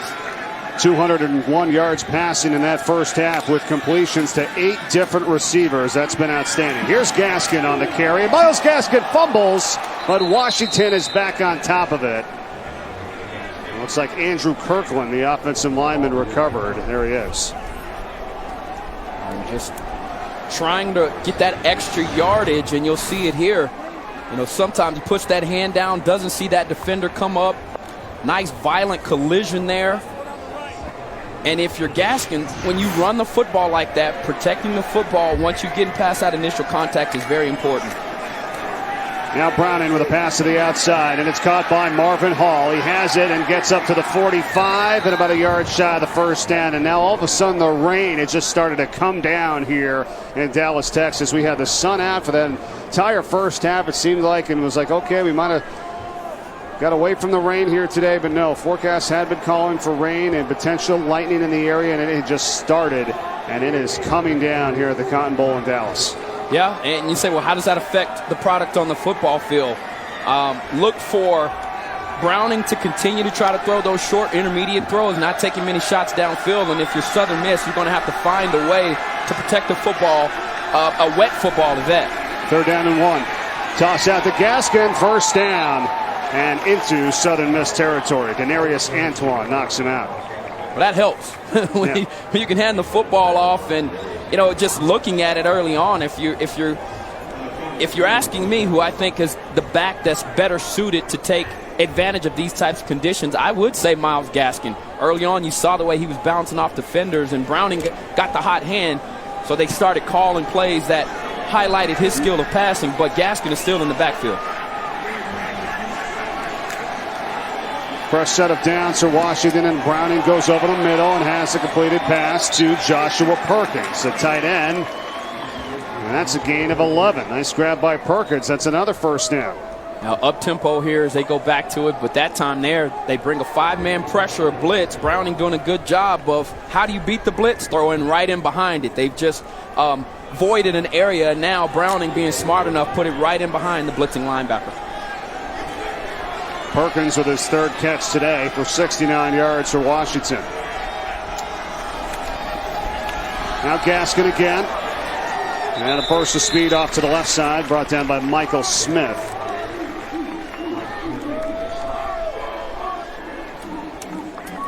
There's always a lot of talk about the Washington defense, but I mean, if you can think about it here, you've got Jake Browning, the freshman at quarterback. You've got Gaskin, the true freshman at running back, and you've got some very talented players that are going to be here for a while. They're like, how about we talk about our offense? No doubt. Now Lindquist has come in as Browning is on the sidelines. It's a direct snap to Gaston, who hands off to McClatcher, and here he goes down the sideline. Chico McClatcher, and Washington setting up 1st and goal after that 25-yard play. We've seen Mickens today, and now you've seen McClatcher. 2 guys that are hard to tackle. Not very big, but you see their balance and their ability to stay on their feet and extend plays. That's been the difference today, but a very creative play there as they brought in Lindquist to try to use him as a distraction, and they got the right play call. Now Browning gets back in at quarterback. 1st and goal, Washington. Guns it, and a little bit too high for Mickens. Well, that's the thing. We've seen this happen a few times today where Browning goes out, Jeff Lindquist, the backup quarterback, comes in, but they go with these direct snaps. You got to feel like the Southern Miss defense has got to be thinking, okay, well, let's be aware of some stuff here, and they haven't been. They've got them a couple times with those plays. It's hard, and that's probably not something that you spend a lot of time preparing and planning for throughout the week. Now Gaskin, and Southern Miss ready for it that time. Good combination tackle by Swain and Sherrod Ruff. Well, Washington has had 6 different players with 20-plus yard gains today, so that shows their versatility of who's been carrying the ball and making the receptions for Browning. And they've been perfect inside of the red zone. You saw it there. Been here twice, scored 2 touchdowns. Can they do it again and continue to put the pressure on this Golden Eagles team? Now 3rd and goal. Browning with time, and Mickens drops it, coming across the middle. And on comes the field goal unit. Mickens would have had to make a few people miss to get that ball in the end zone. Browning here just goes to his check down. Great coverage on the back end for the Golden Eagles. Mickens there. Maybe it's the weather out here. It is pouring down on the field. Whatever it was, just couldn't quite hold that ball within his grasp. Cameron Van Winkle with the field goal attempt. He's connected on 13 of the season, and now his 14th field goal is good. 24-yarder to make it 24-17. So Washington scoring the first points of this second half and lead it by 7. That's Buda Baker says, I could probably throw it a little bit farther. This is Top Golf here in Dallas, the driving range. And I know they've got one where you live in Austin. I played there this summer. I was at the one in Austin. It's so much fun, isn't it? Well, hopefully you weren't there with me at the same time because I might have hit you. I'm horrible at golf, but there's nothing like going to Top Golf, having a few adult beverages, and being able to play some golf. And Buda Baker has the right idea there. All right, I wish I could do that every time to get some points. My dad won. He beat us. He beat everybody. He did a great job.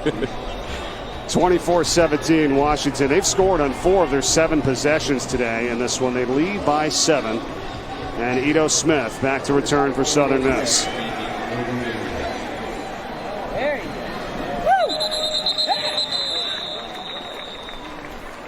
Now, we talked about this from the start with Southern Miss. They have 2 1,000-yard rushers on the team this year, and that's with Ito Smith and Jalen Richard. But Richard is out. He separated his shoulder in the last game, so they're without one of their top players, and you can see it right here in terms of the rush yards. Or maybe, you know what? You're playing a great defense, too, in Washington, and they've been outstanding this season. I think it's both of those factors. But obviously losing your guy, who I believe was also the muscle in terms of running the football, Jalen Richard. Tough physical runner, and so when you lose that type of presence, it doesn't allow you to beat the defense up and wear them down the way that you would like to. Just 1.4 yards per rush today for Southern Miss.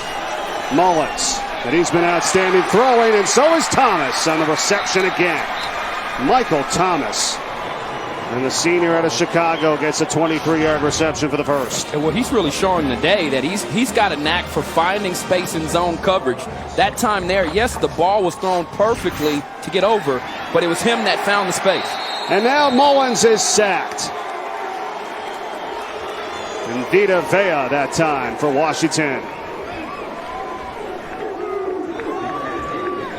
First sack of the season for the redshirted freshman.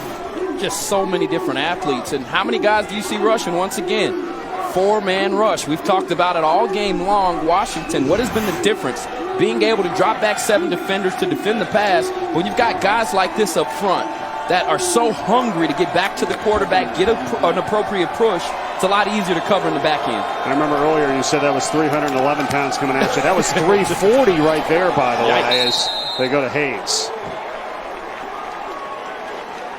Travis Feeney on the tackle. Justice Hayes has done well today, and you knew that they were going to need his services. You heard Casey Smith talking about it earlier today. The graduate transfer out of Michigan with Richard out. Hayes has also been picked up a couple of blocks today as well. Did so on that great pass play to Thomas moments ago.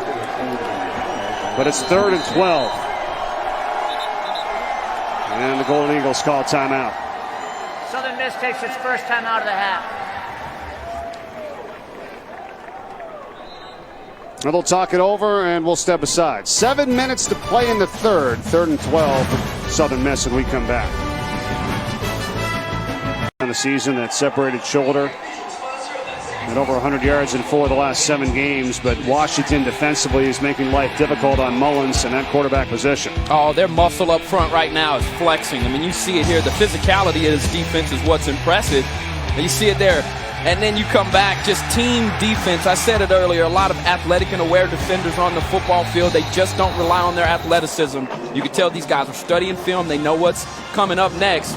But it has been a display of excellent defense out here from the Huskies. 6 tackles for losses today in this game by the Washington D. 3rd and 12. We'll see if they bring it here.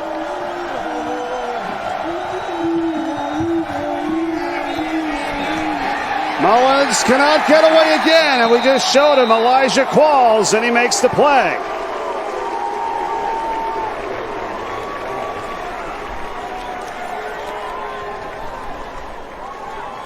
I tell you what, the pressure in his face prevented him from seeing the running back sneak out into a little wheel route, but because they're just getting pressure once again with 4 guys, Qualls with another big play. I mean, we've called just about every defensive lineman's name for the Washington Huskies. That's how active they've been today. This is McClatcher inside of his own 20. Oh, it takes a hit at the 29-yard line. What a play. That was Michael. Curtis Michael had that catch on the fake punt. Coming up Monday night, Bengals and Broncos. Here we go. In the battle of the backups, too. Brock Osweiler for Denver, A.J. McCarron for Cincinnati. A win for the Bengals, and they clinch the AFC North. And a first-round bye could help give Andy Dalton a little time to get back. That's Monday Night Football on ESPN. And there you look at the comparison with McCarron and Osweiler. They've got a tough job being a backup quarterback in the NFL. Now your team's depending on you down the stretch to make some plays. Late in the season, too. Yep. Playoffs on the line with both teams. Browning going deep. And it is up there and caught by Perkins. What a grab from Joshua Perkins. Now they'll say incomplete. It hit the turf. Todd Monken knew it all the time, right? The whole way. Absolutely. Let's see here if we got control there. Yeah, ball clearly goes to the ground. But I'll also say this, too. What a fantastic effort on the part to try to make the catch. Monken all over that, knowing, no, that's not a catch. But Browning actually threw him open by the where he threw that ball over the top of both of those defenders. Once again, going back to the accuracy of this young man, he is growing up. Very impressed with his skill set here today. It would have been a 32-yard reception.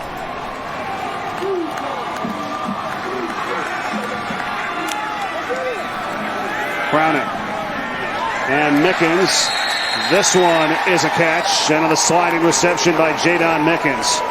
Yeah, he's just got that great touch and the timing, the anticipation to know where it's going. You didn't see it here, but he threw this football before Mickens came out of his break. And really in the only area that he could get it to. Wonderful location, safe location, protects his wide receiver, and wide receivers love that. A quarterback that will make sure they don't put him in danger's way. The true freshman out of Folsom High School, Granite Bay, California. To the outside where Marvin Hall had it, then lost it. Do they call it a catch and a fumble? They do. Southern Miss ball. It is recovered by Kalen Reed. It's not that young man's fault. Browning made a very difficult throw. That was the guy that made the play, Kalen Reed. We've talked about how good this young man can be. Young man from Birmingham, Alabama, right there, just an excellent tackle. Saw his target. The hardest tackle to make in football is an open space. He gathers his feet, does enough. Wide receiver can't hold on to the football, so a forced fumble and a fumble recovery for Kalen Reed. Those are the types of plays that get you seen by the next level. Recovered by Southern Miss. Plays under review. They are taking a look at it. And you're right about the play made by Reed. We'll see if it stands. That's going to be the first turnover of the game for Washington if it does. Reed coming in had a school record 19 breakups, so you know how talented he is on the outside. Their best cover guy and one of the most experienced on this team. Also has 2 interceptions, run back for touchdowns this year, and look at the play he makes here. Looks like he's got control there.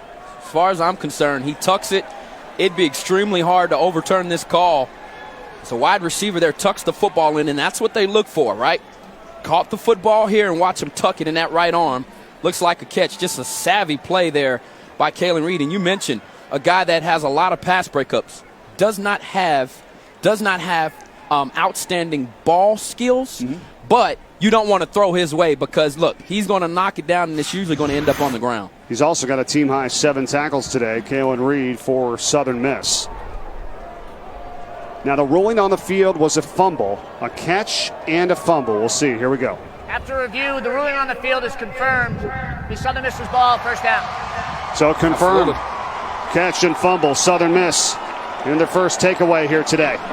Yeah, I think that's huge. And I think that play will give them the type of energy that the fake punt did earlier. Now, if this offense is a quick strike offense, they're used to scoring. Now's the time to really make a move.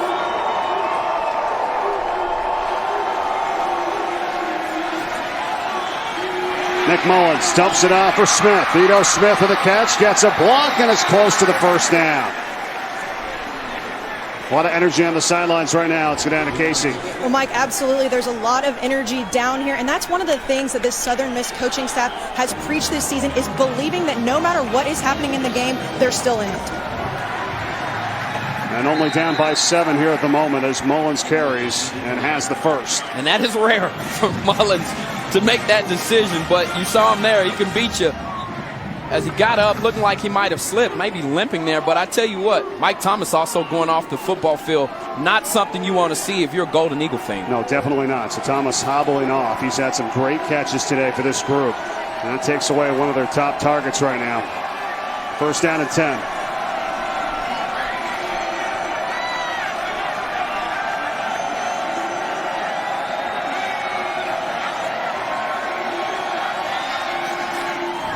Mullens for Smith. And Washington's been ready for it most of the day today on these carries by Ito Smith. Let's go back and see how Thomas got hurt. Yeah, Thomas here trying to block on the outside edge. You see Mullens there just roll up on that leg as he's trying to finish off the block there from Jones. And just one of those plays that is an accident and happens on the field. And that young man, though, is a senior. So I expect to see him back on the field unless the training staff says otherwise. Well, he's hobbling up or jumping up and down there trying to shake it off. So we'll see if he does get back in. Play fake. Mullens sideline. And well out of bounds. A flag is thrown, though, as Corey Robertson was the target. He made the reception, but he was well out of bounds, and we'll check the flag. Yeah, they were tussling as that ball went up. And preliminary indication goes against Washington. Ruling on the field is an incomplete pass. Pass interference, number 26 of the defense. 15-yard penalty automatic, first down. On Sidney Jones. Now, look, I'm a DB, and I will preface it that way.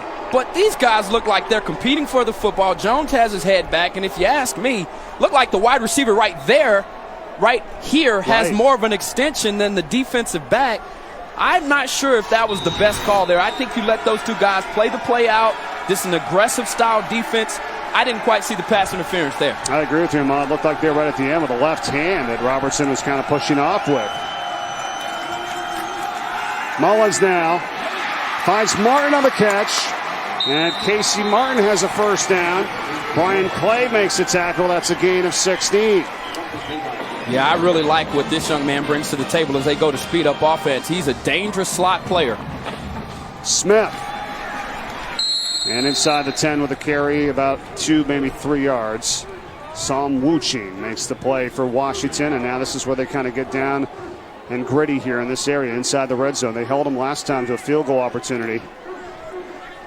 One of the keys to the game for me for the Washington Huskies defense was to win in the red zone. And partly because when the Golden Eagles get here, they have a propensity and a tendency to score touchdowns. They don't settle for field goals often. Mullens looking for Smith, makes the catch. And it is going to be close to the first down, which they can get at the 1-yard line. Looks like perhaps a little bit shy. So a third and a yard for the first, 2 for the touchdown. Right back to Smith off the left side. He's in. Touchdown, Ito Smith. And Southern Miss a point away from tying things up.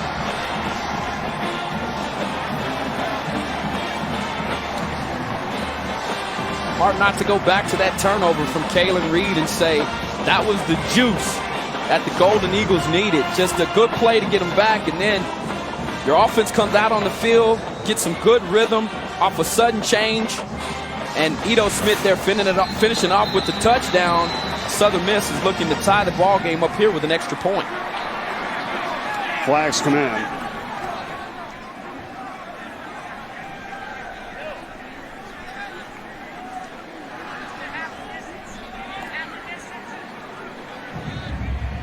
Substitution infraction, 12-men in formation on the defense. Penalties decline. You play the try. Well, Ito Smith is running for his second touchdown today. His dad celebrating. It's got to be a great feeling there. I've got a 2-year-old at home, and I can tell you this much. I can't wait to see him find pay dirt. Oh, absolutely. 24 all, 2:47 to play in the third. He's getting him a little mini football for Christmas. Is he into it? Is he ready? It's funny you asked that. He's been wanting a football helmet and an entire football get-up. So I went out. Obviously, I'm a Texas alum, and went out and got him a Longhorn gear, and he wouldn't take it off. I had to tell him, son, you've got to go to sleep now. That's great. Well, it started with a fumble after the catch by Marvin Hall. And all started and all set up thanks to Kalen Reed right there who makes the play. That was just a great effort there, and then you come back to Ito Smith, who I might add, I know he punched the ball in here on the ground, but they got him involved in the passing game, something that we haven't seen. They have. 2 balls out of the backfield of him that really surprised this Washington defense because they hadn't done it much in the first half, and that really helped move the chains, get this offense into a groove, and then you punch it in with your running back.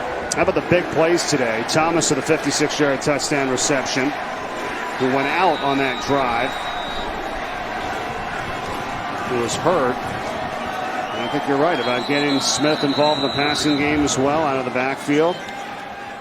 There's 2 touchdowns today. Ball blowing off the tee. We had the rain coming down for a period there. Pretty heavy rains. Subsided a little bit right now, so with 2:47 left. Great ball game here today. Tied at 24.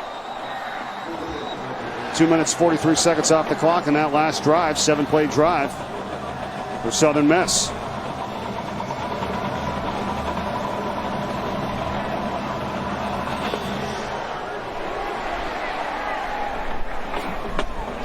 McClatcher, as it stays in bounds, has to pick it up and return it now, and he's undercut at the 13-yard line by Curtis Michael. Time now for the latest dish, brought to you by Dish, and here we go with the bowl games coming up. And right after us, Tulsa and Virginia Tech. Frank Beamer's last game, 29 years as coach as the Hokies. It's going to be hard to see Beamer ball go away. I had an opportunity to call a Virginia Tech game this year, and I can say this much. He is a true legend. The amount of times he's been there almost has lasted as long as my lifetime, and that just goes to show you how consistent he's been. And that program wasn't anywhere close to reaching the success that they have in recent years. It boils down to Frank Beamer and what type of person he is and what type of coach. 23 straight bowl games for them coming up after us here in Dallas. Great one, though, for you right now. 1st and 10 for Washington, and it's Gaskin. Myles Gaskin breaking free. Look at the daylight he has down the sideline. Myles Gaskin. Can he go all the way? He will. Touchdown.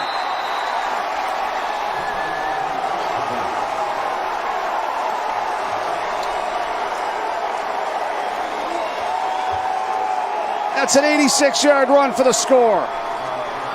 As we just showed you, explosive plays today. Oh, man. How about this? I mean, you look at it there. I mean, this entire run was based on yards after contact. And this young man, Gaskin, doing another good job. You haven't seen him do this a lot, be able to stretch the field. But I think when you're a running back and you've got this type of success that I think this young man can have in the future, being able to take the ball the distance and be a home run hitter can make all the difference in the world. And there's Naeem Mustafa, who was injured during that last play, the defensive lineman for Southern Miss, getting helped up off the field. 86-yard run. Washington's longest play from scrimmage this season, and the longest allowed by Southern Miss as well. Yeah. Gaskin. Young man is going to be a household name at some point. Their second leading rusher in Dwayne Washington has been out for quite some time, and it's been the true freshman Myles Gaskin. Over 1,000 yards rushing this season coming in. Extra point is through, 31-24 Washington. So that job by Southern Miss to tie it up is short-lived.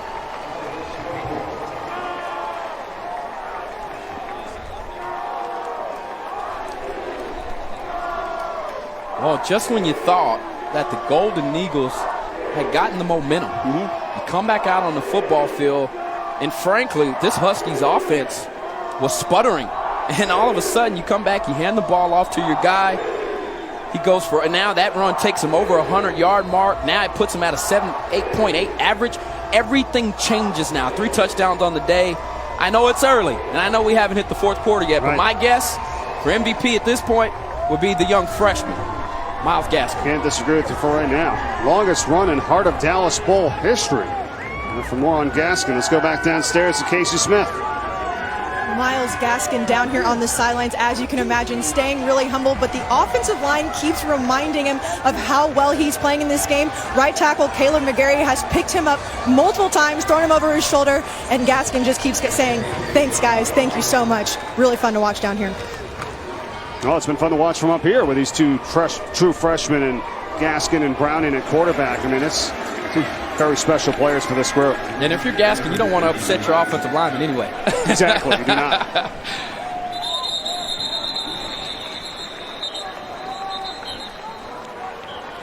Yeah, and on this particular play, it looks like he's got some space here. There is a crease in a running lane, but if he would have continued in the direction the play is designed to go, he wouldn't have picked up those yards. But it was his vision, the ability to be able to find the cutback lane, have the speed, the explosive nature to get there, and then the finishing touch to take it all the way to the house. You know, that was a special play from the freshman. As soon as he made that cutback, you saw it. He got past one or two tacklers, and then I looked, and it was like opened up. Open area of 25 yards around him in this like circle. It's all about speed at this point, and he made it happen. 31-24, Washington regaining the lead. Hayes and Smith are in the backfield. They'll swinging out to Smith, but that's going to lose 5 yards in the catch. And we've been impressed by Browning today for Washington, but what about what Mullens has done? And he hasn't really had that much time back there to do what we know he can do. He's passed for over 4,000 yards this year. Yeah, and with all respect to Conference USA and everybody they've played, this is the best defense he's seen all year long. So you start there and know that it was going to be a challenge. Mullens knew that. And right now, you've seen he's found some chemistry with his guy, Mike Thomas, who's back on the field, coming in motion now. Good to see him back out on the football field. Mullens up top, Thompson, and he could not bring it in. Guarded by Darren Gardenhire that time. Oh, just missed opportunities. You get an opportunity in one-on-one coverage, you beat your guy, and you know what hurt him there is that he actually leaped for the football. What you're taught is to run through the catch. So if he would have contorted his body, he would have still probably made the catch, but it's extremely hard trying to make that basket catch over your shoulder when you jump. I think that was the reason he dropped the football. Jumped up without the space mask. Indeed, indeed. So 3rd down and 15. Mullens, pressure, nowhere to go. Travis Feeney. And now the officials coming in. See if they call intentional grounding. I didn't see anyone in the area. He wasn't outside the pocket. Michael Rose says, I agree with you, Ahmad. Flag comes down. Intentional grounding, number 9 of the offense. No receiver in the area. There's a loss of down at the spot of the foul. 4th down. Yeah, just once again, I hate saying this, but 4-man pressure, and that time there, your leading sack getter, and Travis Feeney. This young man is just a special player. He's quick, he's fast, he's strong enough, he plays well enough with his hands. Just a stunt there, a simple twist. He gets inside in the A-gap, makes something happen. And Mullens right now is feeling the pressure of this Washington defense. Well, this time Saracen will punt it, and it's shanked. And Washington's going to have amazing field position. The last time Saracen had it in his hands, they ran a fake punt. They got the first, scored before the end of the half. And this time, he shanks it. They're going to mark it at the 25-yard line and just a 15-yard kick. Couldn't have went any worse on that possession for Southern Miss. Tonight, after the Foster Farms Bowl here on ESPN and streaming live on the Watch ESPN app, stick around for SportsCenter at night. Max Brados and Jonathan Coachman, all the highlights from all the bowl games. Redskins, Eagles, the NBA, college hoops coming up. SportsCenter at night after the Foster Farms Bowl game here tonight on ESPN. So Washington in amazing field position here with Gaskin, who has the 3 touchdown runs, right back to work. Knocked out by Antoine. That's a gain of 4. And they could really put the hurt on here, Ahmad, late in the 3rd. Yeah, and I've been impressed with Gaskins. I know I keep saying it, but his ability to just run under control. You know, a lot of times as a young back, it's hard to have patience and to see those creases and to see those running lanes and the play develop. He's done a good job of that.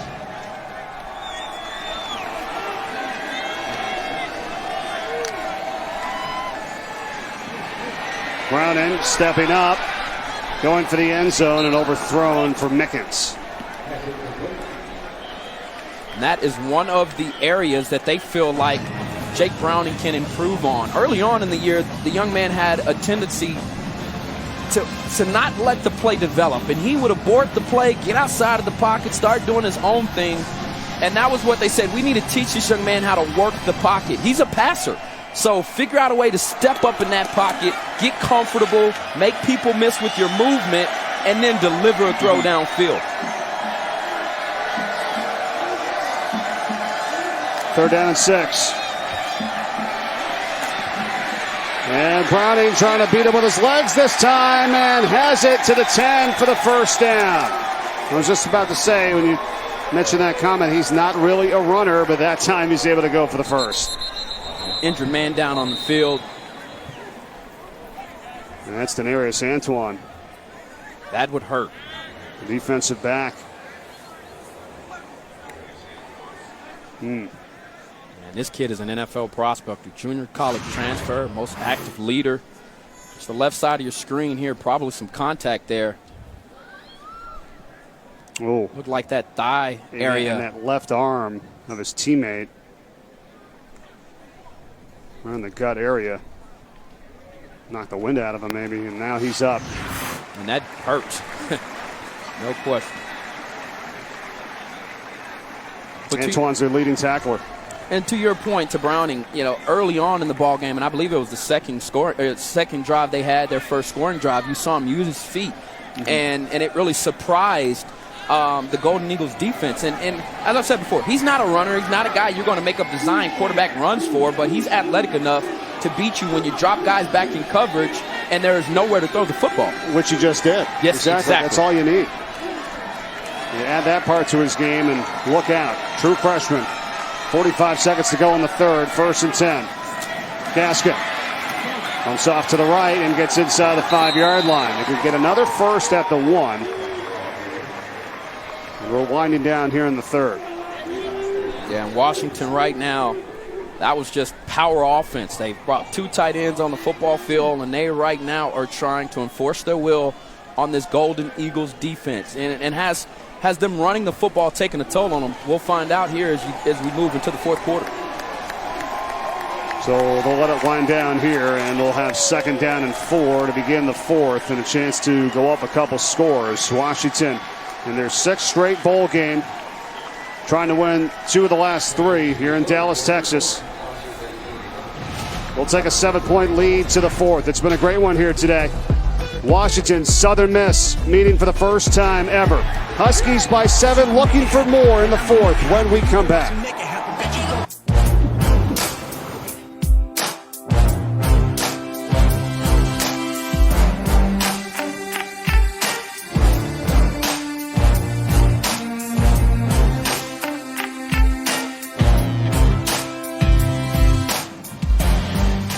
But a great one here today in Dallas, Texas, in the heart of Dallas Bowl. And I think they're starting to get in sync a little bit here, the Southern Miss fans right now, right? Oh, man, the student section there. You got to love it, man. Christmas break, and they are celebrating for sure. Gaskin for Washington to start this 4th quarter. Already has 3 rushing touchdowns today. That was a 2nd down play. 3rd down now. They can get a 1st at the 1-yard line. A special day for that man, the true freshman out of Linwood, Washington. And Southern Miss D hold here.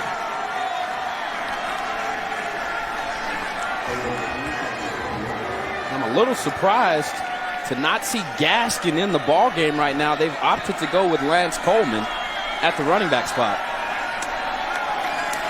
Browning fires and off the mark for Mickens.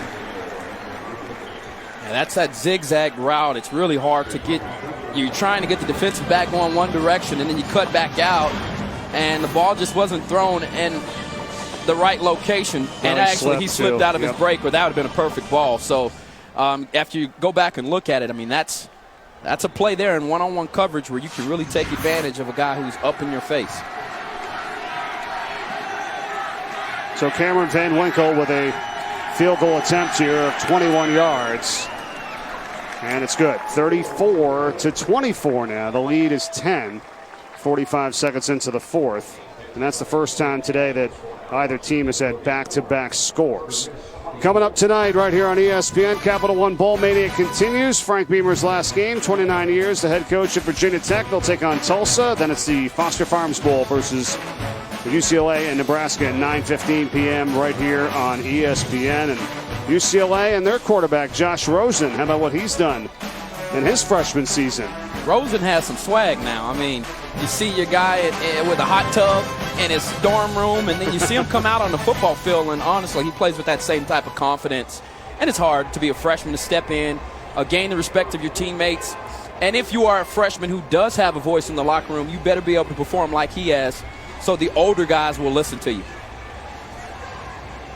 And the same Elite 11 class as Kyler Murray, who just transferred out of Texas A&M. Yes.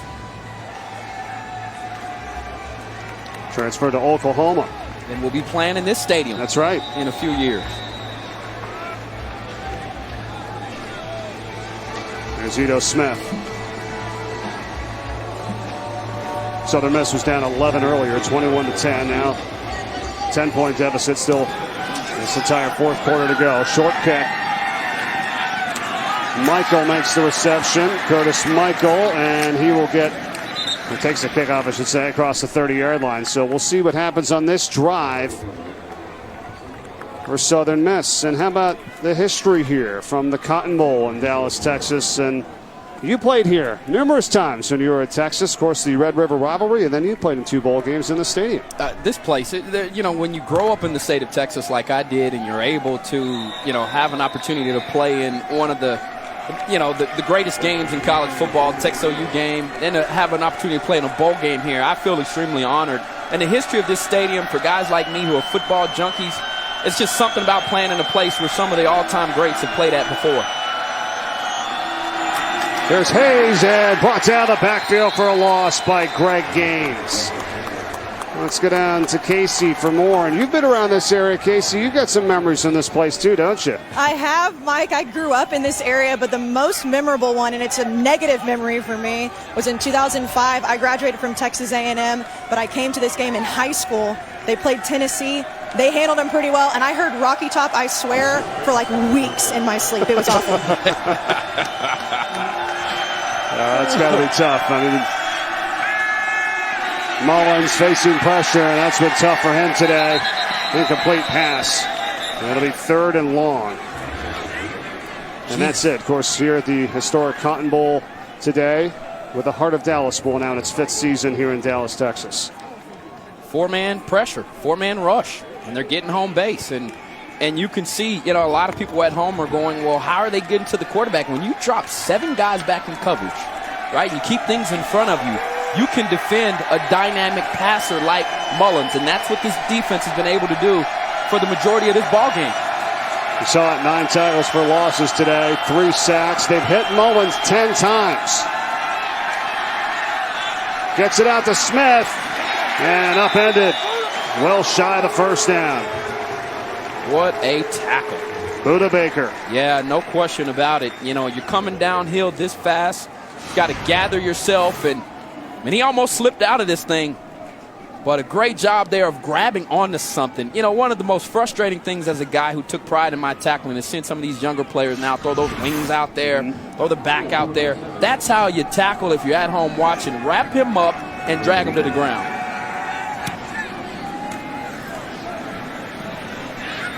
And McClatcher's going to let it go on the return. It'll be down at the 26.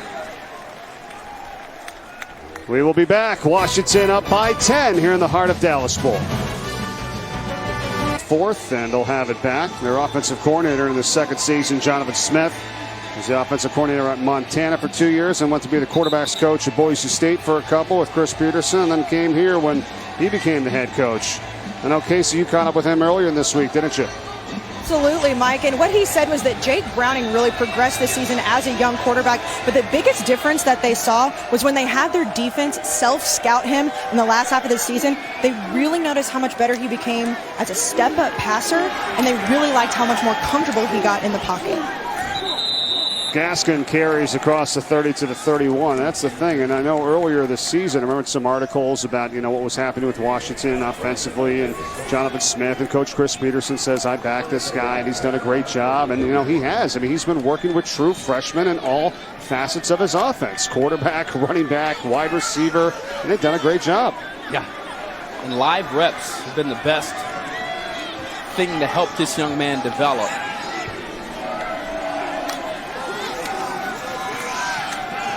Solid pass there, finding Connor Griffin for the first time today. The tight end has the reception for the first.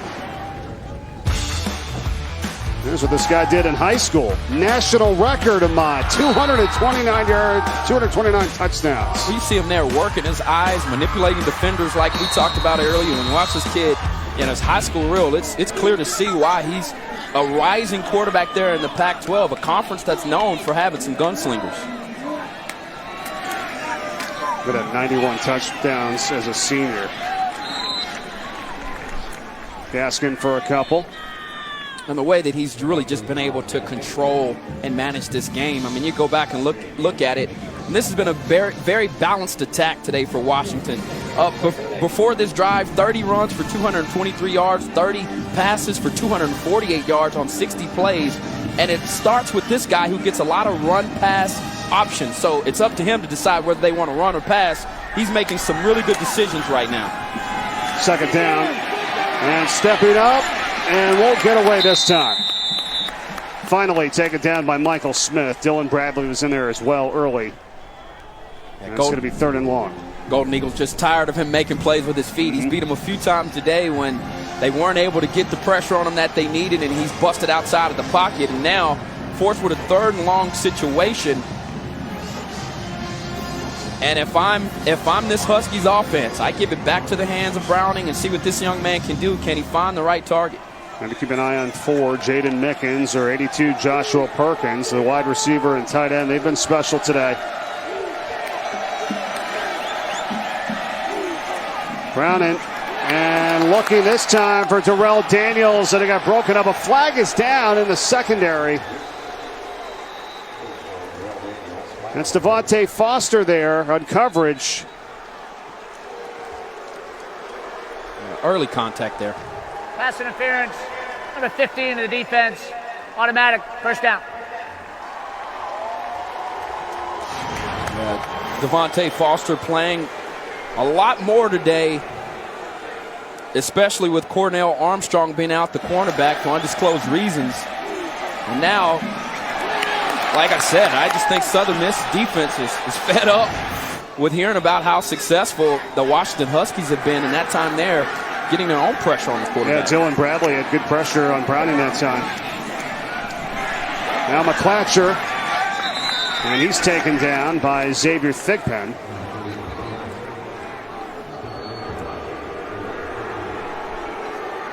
Southern Miss fans still upset with that call on the interference. They gave him the first down. Under 10 minutes to go in the 4th.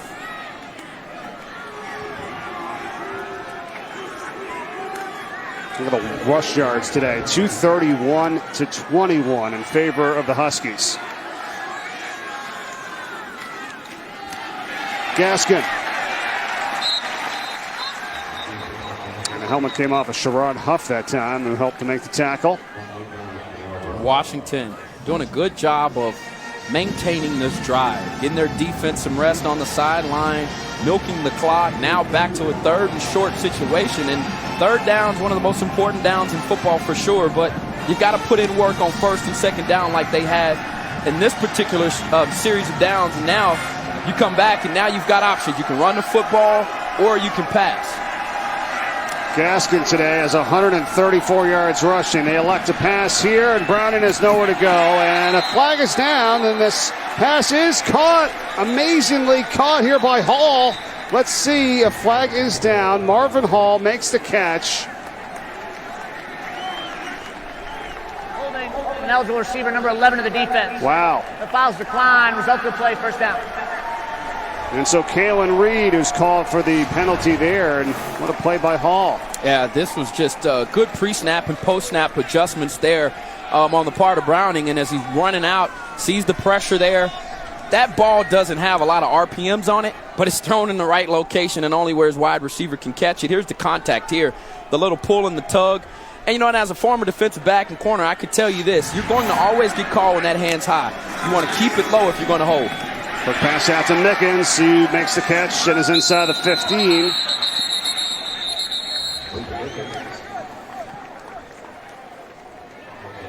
Now, even when Southern Miss has been able to get some pressure on Browning, he's still been able to make plays. He has. And if it wasn't through the arm, by buying time, getting on the move, moving around in the pocket, or just beating them when the play has broken down, been doing a good job. And he's given this guy right here, Duggan, the defensive coordinator, some fits here as they're trying to corral the young freshman quarterback. Washington is over 500 yards of offense today.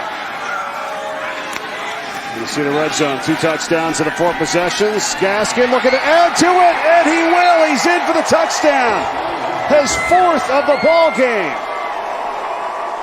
A career best.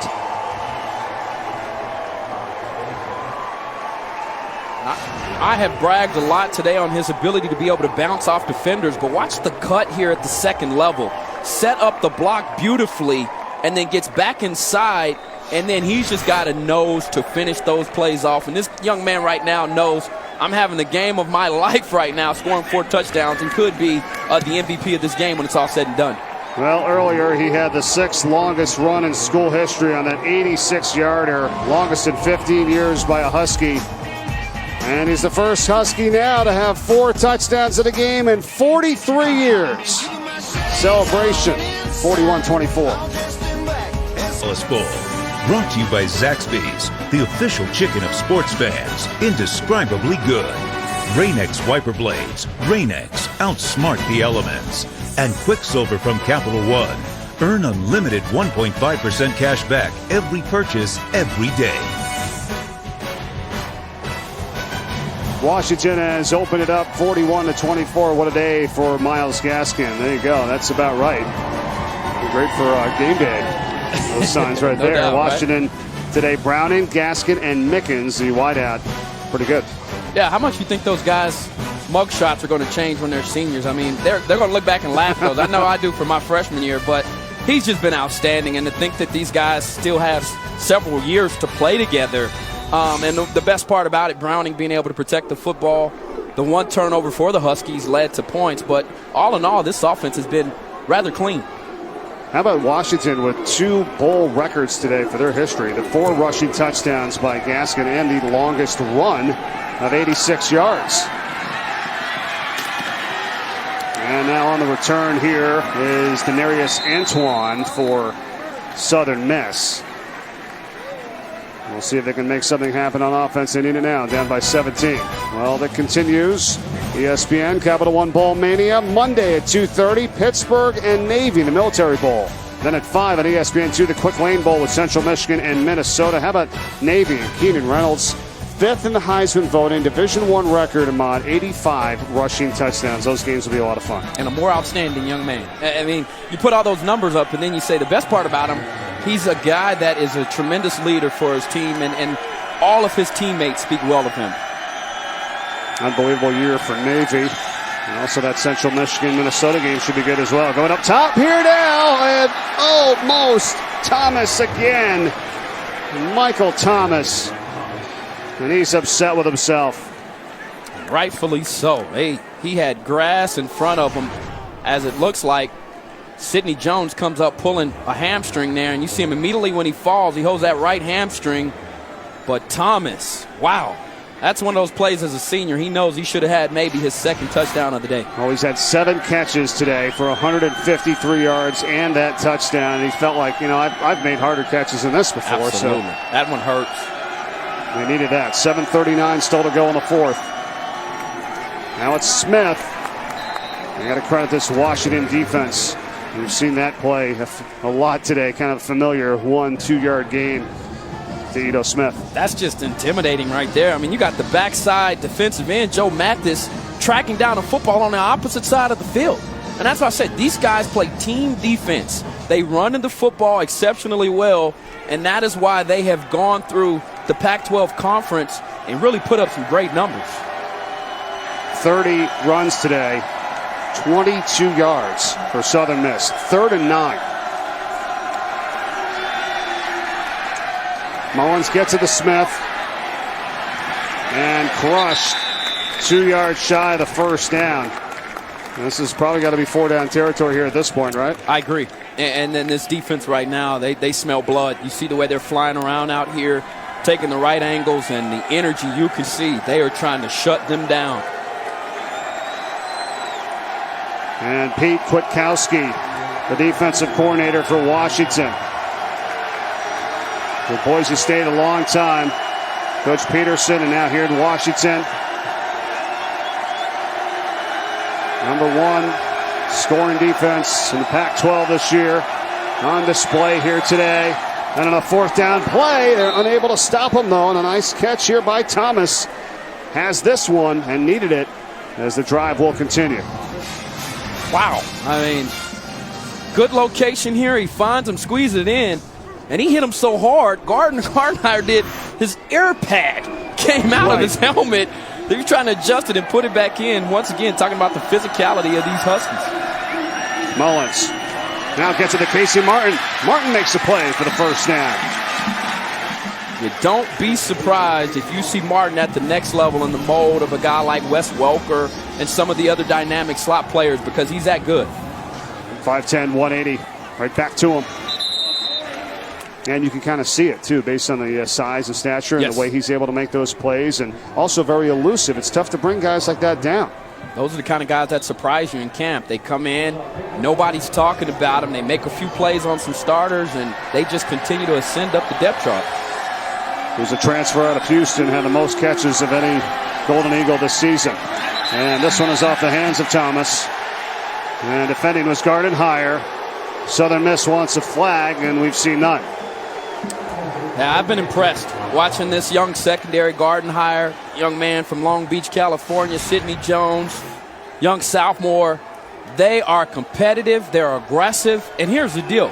They don't mind if you put them on an island. Some guys shy away from having that much pressure. These young guys, these young sophomores embrace it.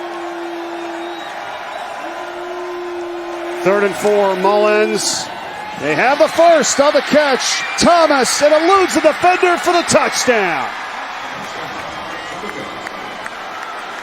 2nd one for Michael Thomas today. And on the same route that he scored on earlier, just a slant, Mullens puts it in the right location to let him run through the catch.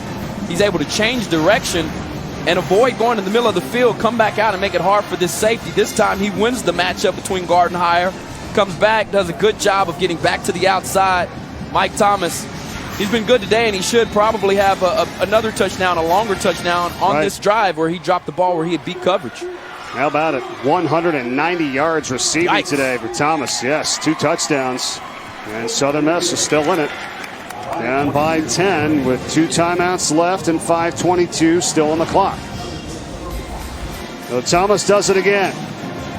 And the Golden Eagles back in a bowl for the first time in 4 years. Down by 10. Do they have a comeback in them? We'll find out.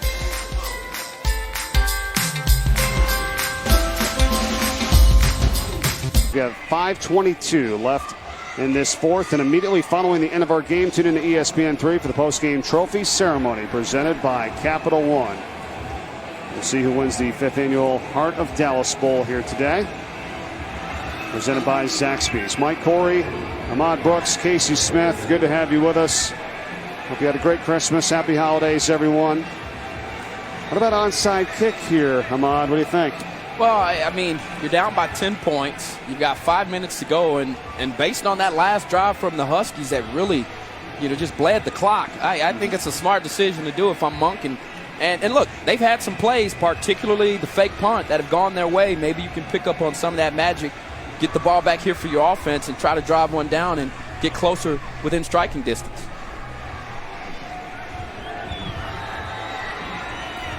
This is Stephen Brauchle, who will kick it for Southern Miss.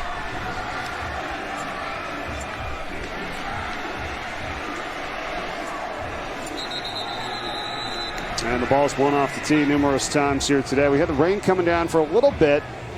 and then it went away. So for the most part, kind of got away unscathed here today in Dallas. A lot of reports with rain in the forecast, and sun's even come out at times here today. Now let's keep an eye here on this kick.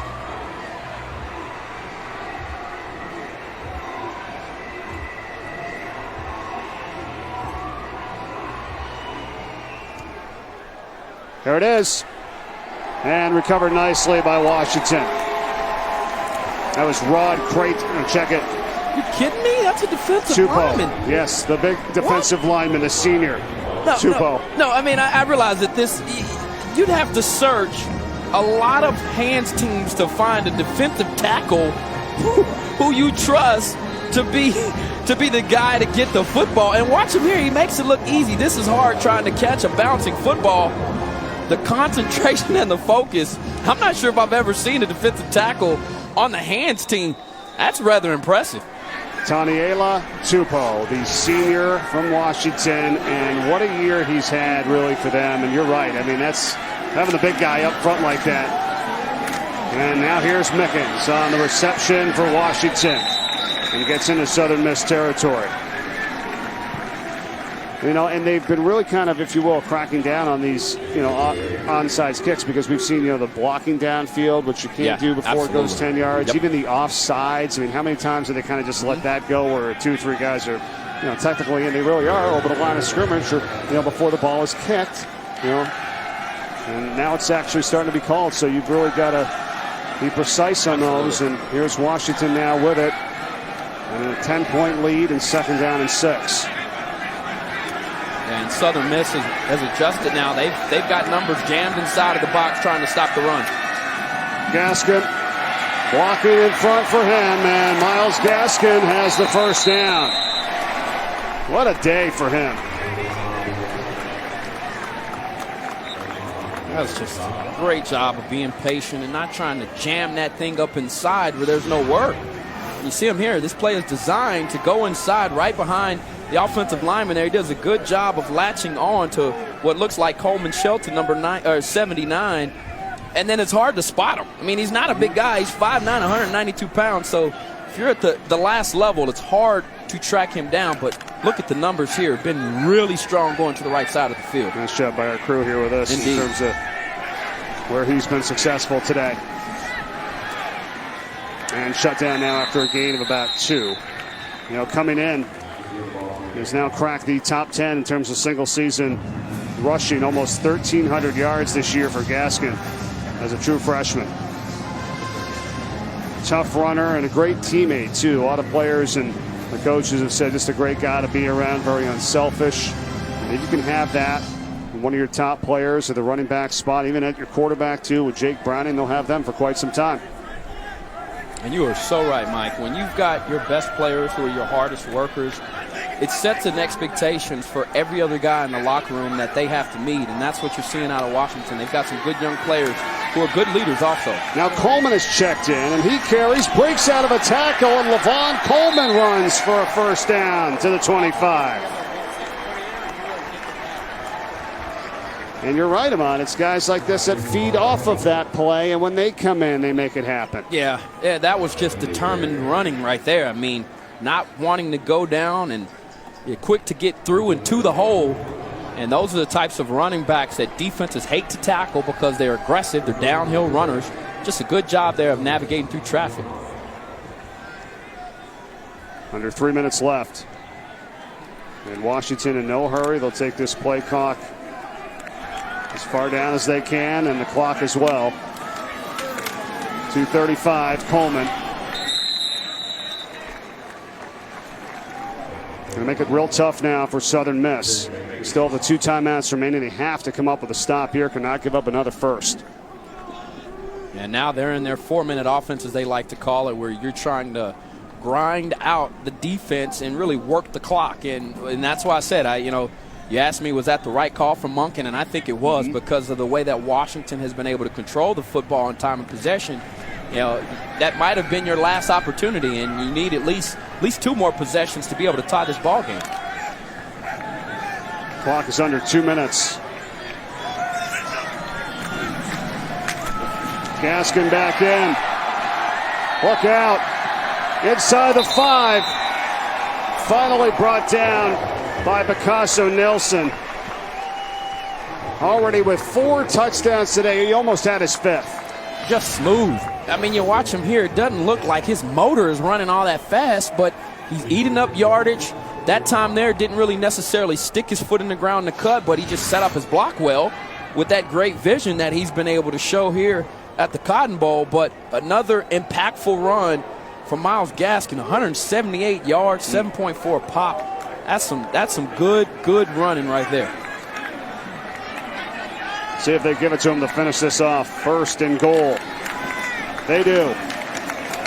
And he spins down to the 1. Yeah, this is the right decision. He's been your guy.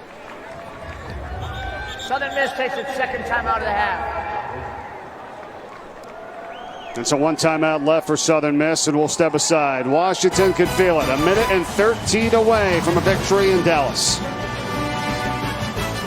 For the Huskies, and especially for this guy, Myles Gaskin. Well, it started off early, him just bowling over defenders, bouncing off of guys, and here punching one in, and then he showed his ability to be fast here. Just a nice job with vision.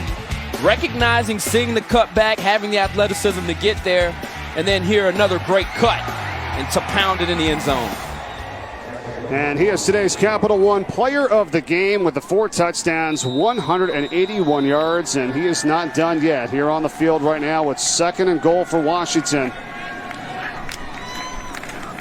And it is Gaskin, and he is stopped shy. And a timeout taken with 1:07.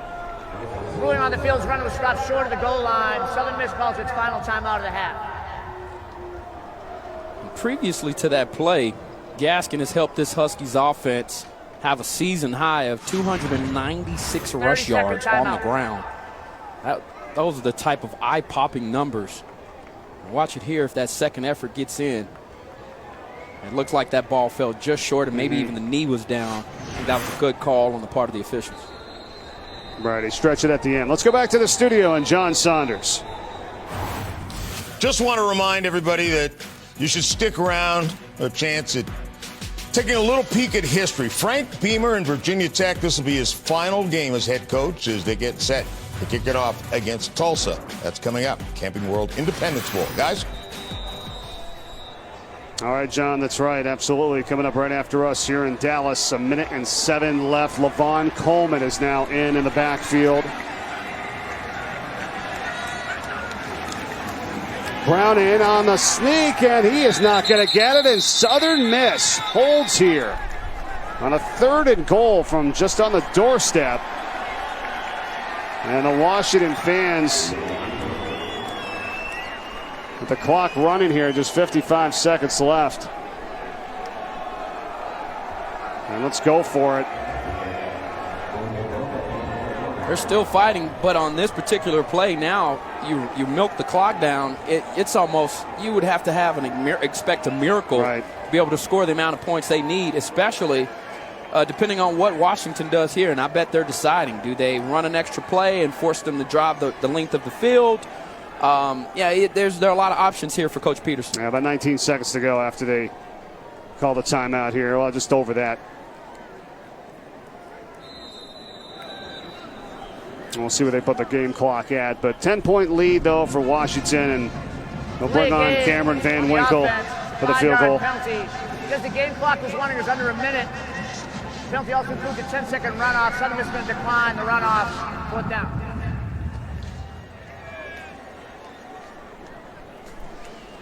Well, how about the Washington seniors here today and this career review for them and what they've done? They've been to a bowl every year. Their attitude has helped these young guys understand the standard here for Husky football and what Chris Peterson is expecting. It's hard when you have a coaching change. Everything changes around the program. They've done a good job of hanging in there. 23-yard attempt is through, and Washington, with just 13 seconds left, leads at 44-31. And how about for their Southern Miss Golden Eagles, a senior class that, initially you go back before Coach Monken got here, they were 0-12. And they only won 4 games in his first 2 years. This year, 9-4. Really, not going to end in a win here today, but an unbelievable job to end their careers. Two examples of that is Kalen Reed, the cornerback, and also Jalen Richard. Just 2 guys that, Monken said, we had to change some things that happened around here. Some guys bought in, some guys didn't. Some guys are no longer with the team. But for the guys that stuck around, and those 2 players in particular, they've really done a good job of understanding what he was asking for and then coming out and making it happen. And how could I forget this senior guy and what he's meant for this team? We knew he was the go-to guy coming into this game, no question about it. The numbers indicated that. But you've seen his passion today. I mean, look at it here. This is a simple route. He was fighting for tough yardage, and he scores twice on a slant route. You're a true playmaker when you take a short throw and you take it to the house. Great way to finish off his career, that's for sure.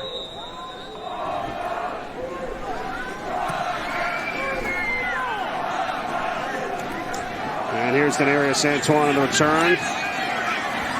And with some room, gets through some traffic across midfield and into Washington territory.